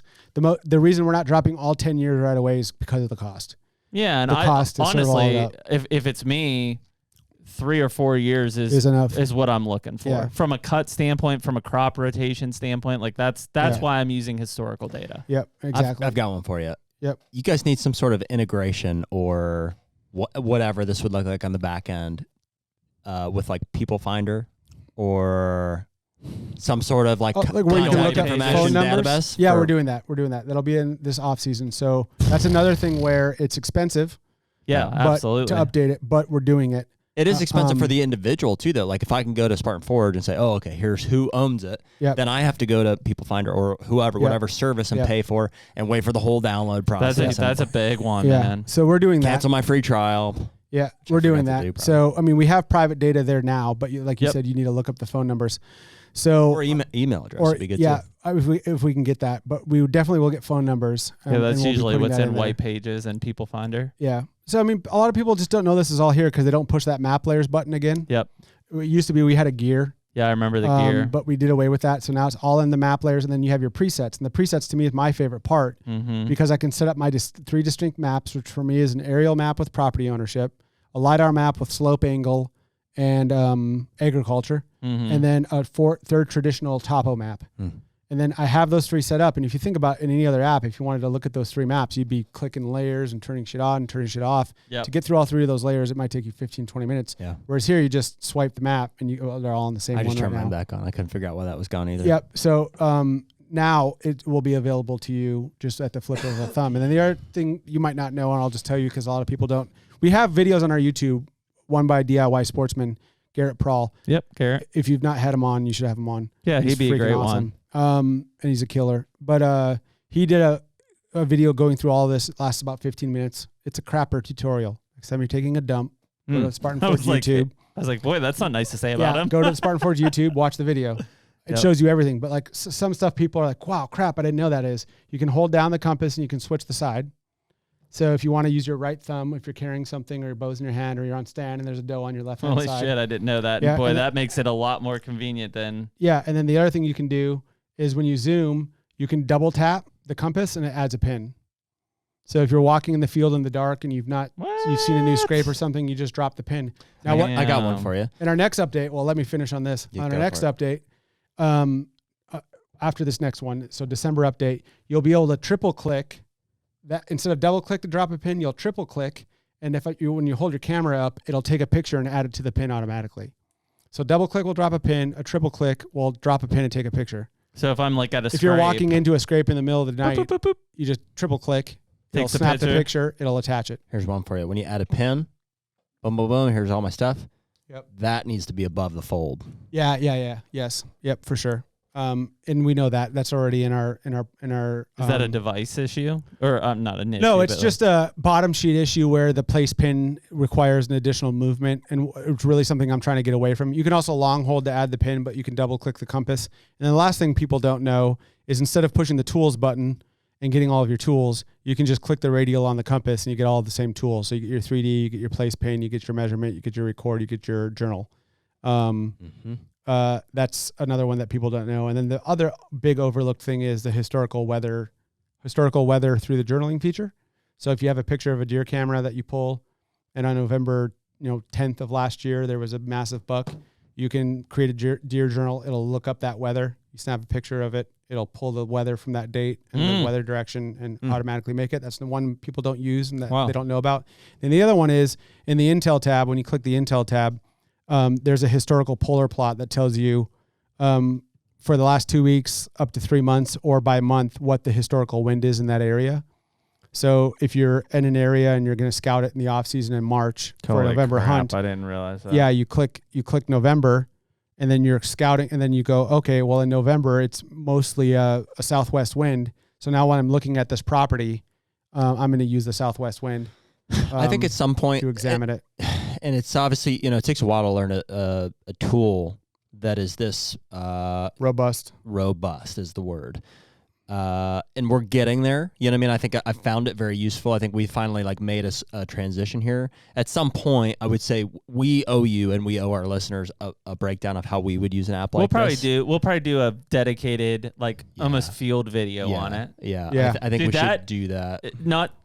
I know you just said it, but I really, anybody that's like me thinking from a wind direction and stuff, the weather stuff, the intel in the historical. The weather. So I was just going there and I was like, 2 weeks, 4 weeks. And I'm like, man, but I need the month. So you hit the calendar. Freaking hit the calendar, just went to November and it just pulled up. And if I'm looking everything is southwest. I'm like, everything is southwest. Where do I do that? Yeah. Right here in historical. Yeah. And then click the calendar instead of doing and do November and it'll stack all of your stuff. So yeah, if I'm hunting here, it's basically everything I have is going to be southwest. Yeah, and in your case, it would be a south wind and a west-northwest wind. What is this basing us on? What's the location it's looking at? It says it up at the top. It says at the top, but wherever your crosshairs were, whenever you hit the Intel button. That is. And then the last thing people don't look at is click that Intel button, it breaks down the buck to doe ratio, how many successful hunters, the hunter distribution, what platforms they use, what weapons, and then what types of foods get eaten in the area natively by the animals. Just like a general. And then the other thing we're dropping in this update, you guys can't see it here, but the state layers have all of the layers by state now. So whatever your WMUs are or your game lands, DMAPs or whatever, DMAP you just click the map or you click the state, you select your state, it gives you all the layers below, you select the state, you turn it on, much easier than how other apps are set up. And then there'll be duck hunting pins in there. We're coming out with a duck AI. And then the other thing is whenever you have like a pin, say it's for a parking lot, you can click the pin. Then you can say, take me there in Google Maps. Oh, damn. And then it takes you there in Google Maps. Yeah, because I know in the past, like I've had to try to copy like the GPS coordinates and like paste it. It'll automatically do that. And then we're going to do CarPlay over the summer. So there'll be CarPlay over the summer. And I'm doing shit with CarPlay that I can't talk about because I don't want my competition. I can tell you guys afterwards. We're doing shit in CarPlay that's going to blow your all's minds. Like when I say it, you'll be like, A, I can't believe no one's ever thought of that. B, I cannot wait till those features are out. I love that. Like the CarPlay stuff. I got a 4Runner with 189,000 miles on it. There you go. I got CarPlay. Got new tires and an oil change, Joe. Ready for some Midwestern miles. Yeah. That's so awesome, dude. Lots of stuff coming. And then on the web, in the next week or two, we'll be doing Sunspot, which is you just select an area, you select the date and the time, and it will tell you where the sun is hitting the Earth's surface. So if you're like doing a late season hunt and you want to know where bucks are selecting bedding because it's where the sun hits the ground all day, you just select your area, you say the time and the date, just late December, it will show you where the sun hits the ground all day long. When's that coming out? A week or two. Okay. That was the feature here I was trying to get up on integration. So what I'm going to try to do, because this is dropping on the 12th, is just keep me in by then it'll all be out. Keep me in the loop on that. What I'll do is we'll work with Nick, maybe even when we're in the Midwest, and we'll try to record a bunch of these on our phone and in-person type stuff. We'll give it to Nick, and we'll do a whole field video on this. Yeah, and let me know. We can help you with production on that. Production's expensive. So if you guys are going to do that, we'll help you with Nick's production. on salary. And we'll, feature them or I want to do it right. Do some joint stuff. Yeah, because, I mean, that is... So, like, a lot of those tools, a couple of those I didn't even know existed, but, like, we were talking about this with Brackett here, when I'm up here on the mountain, probably 2 or 3 times a week, I'm doing all my scouting trips up here. Like I'm living, it's a weird thing because like I'm taking in the surroundings, but I'm very much leaning heavily on Spartan Forge on my phone as I'm walking and looking at points and I'm marking stuff. Like, so it's just so that in the moment, as I'm moving through and I'm seeing a scrape and I'm documenting this, I'm dropping a pin, I'm moving this, I'm finding a tree that looks right. Like I'm trying to just do it all at the same time. But having, I mean, dude, as stupid as it seems, just that move of the compass to my right, just because I'm right-handed. Yep. Like yep. that. But also, you're getting to 30% of the features with just your thumb. Yeah. So you're getting all of the tools, all of your different map representations, the wind direction, the cardinal direction. Well, yeah, that historical pin wind placement, thing is historical wind, all with your thumb. Because what I usually do is I like pull my compass out and I'm like northwest, Yeah. But I'm just guessing on what I'm hoping a wind's gonna hunt. If I pull that up and it's like 80% of my winds are southwest, why the hell am I even looking that direction? Right. Exactly.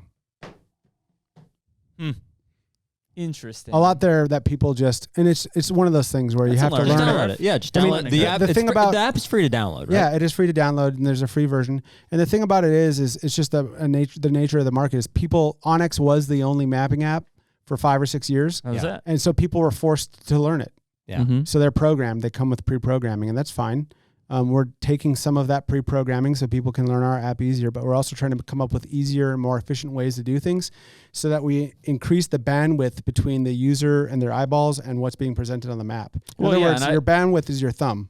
Yeah, and Onyx isn't. I mean, no offense to those guys. They're very basic. Yeah, right? Yeah. It's very much here's the map, here's the lines, here's the pins. Yeah, there's goodness in that. And I also hope to keep the app so clean so that if someone just wants to use it for walking to pins, they're still paying cheaper than my competition, and they can just use it for walking to pins. Yep. They don't care about historical winds or Cyber Scout or Solar Flux or Blue Force Tracker. As long as all that LiDAR stuff is there, literally with like a click of the thumb, because there's other ones I'm trying to think, I can't remember what, but there's other ones where I got to go like out of my map into another map and I'm like, I'm done. I'm shutting it off. I'm not doing it. Yeah, you guys are only the two that are left, in my opinion. Hunt stands out there, but Hunt stands. Yeah, but they've kind of shit the bed. Have you been keeping up on that? No. Well, they did a long like time a major ago. update, and I guess this is not my experience. I don't know this to be true. It's extremely hard to use. All over social media, people are saying their pins are gone. Ugh. The app interface has changed. They can't use the app. I would say it's the most common. I'm a member of all of the bow hunting groups because I like to keep a pulse.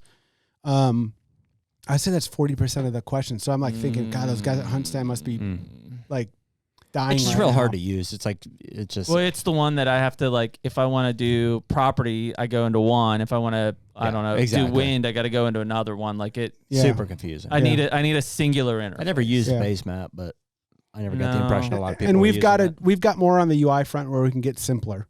Like, well, what I like about you thinking about the models and the prediction, like a lot of people have jumped that. HuntWise is one. Like they've got these like prediction models, and I'm like, based on, and this is me as a biologist. I'm like, based on what? Right. Like, what are you using? Where's this data coming from? How are you predicting it? Is it observation data? Right. So you taking the time to build a legitimate model out, frankly, I appreciate that you didn't just jump the gun and throw something out there. Right. Because people bank their entire vacation, the entire vacation they have each year to hunt on what that says. And guess what? If it's just like bullshit, if it is, then boy, that's not cool. You're burning your time. That's terrible. Yeah. And I wouldn't do that. I wouldn't be able to defend that. And on top of that, like I get shit about this on podcasts too, but everything is more expensive now and people are getting less vacation and less time.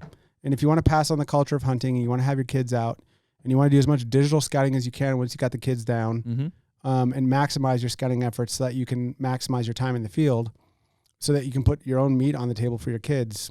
I'm all about that. Like, I mean, I'll tell people, and they've kind of seen it on our story here. Like, so what I'll do is whether I'm at work or I'm at home or whatever, I'm on there and I'm looking at public around here and I'm dropping a pin.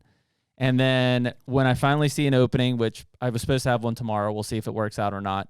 If I get 2 hours, I'll pick a pin and then I run to it and I speed scout it. And if it's good, I'll end up dropping a camera. Obviously I make that pin drop and everything like that. If it's not, I'll delete that pin off and I write that place off. And but I'm doing all of my scouting while I'm doing things that I can't be in the woods.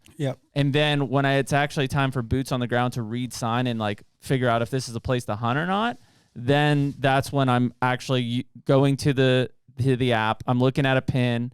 I'm going right to that and saying, okay, boom, it's time to go. I'm going to scout this. Great. Here's a great scrape. Drop a camera, mark it on there, and I'm out.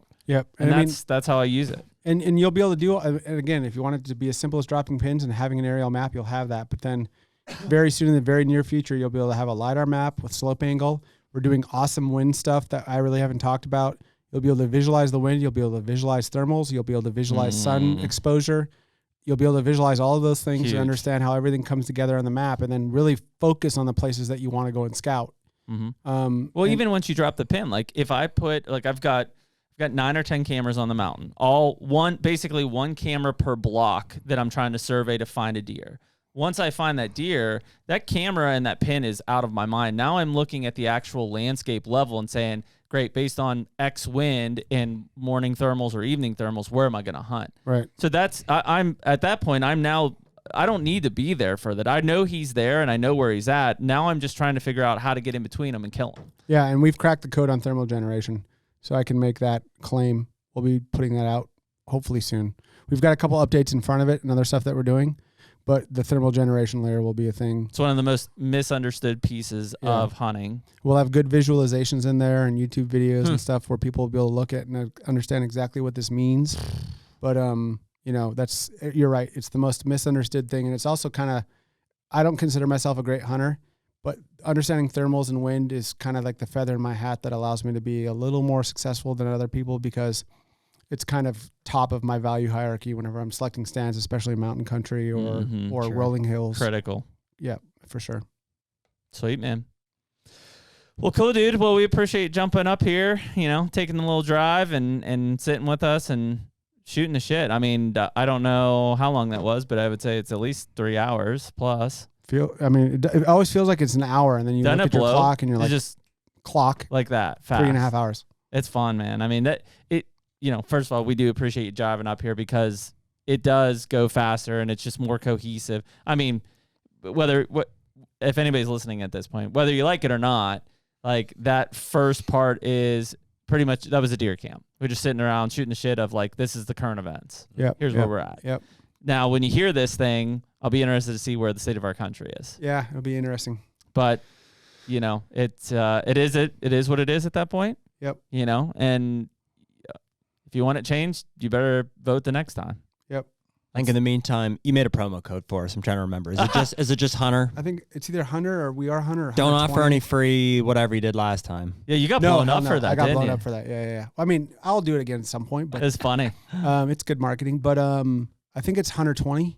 Yeah, that sounds right. But maybe your guy can look it up and put Nick it on the will bottom. Hunter somewhere. Hunter, or it'll be in the 20. comments on the YouTube video. I'll have Nick. I'm pretty sure it's Hunter 20, like HUNTR 20. I'll have Nick just drop it in like the overlay here. He can sign up at at SpartanForge.ai. Yep, on the website. website. The discount on the website to get the discount. Can you enter it on the app or no? No, the app stores don't allow codes. Got it. So you get it there, you get and then you download the app, log in with the same credentials. Yep. And then you're up on both platforms. What does And that get you? It gets you a discount on the paid membership. On the paid, 20%. Yep. It'll end up being $41 for the year. Yep. Cool. And then it'll sync across. So you can be you can be on a computer or you could be on your app and log in at that point. Yep. Very cool, man. Awesome, brother. Well, as always, appreciate you dropping knowledge on us and coming up. And yeah, we'll get together here on, if anybody's like frazzled of like, man, I want to see this stuff. One, Nick should have overlaid some things here, and then two, we'll end up working on a pretty cool little field video here that we'll put together so that we can put that out and show some of the features that we were talking about in real action. And hopefully I'm seeing you guys in deer camp in PA. I hope so. In a week or two.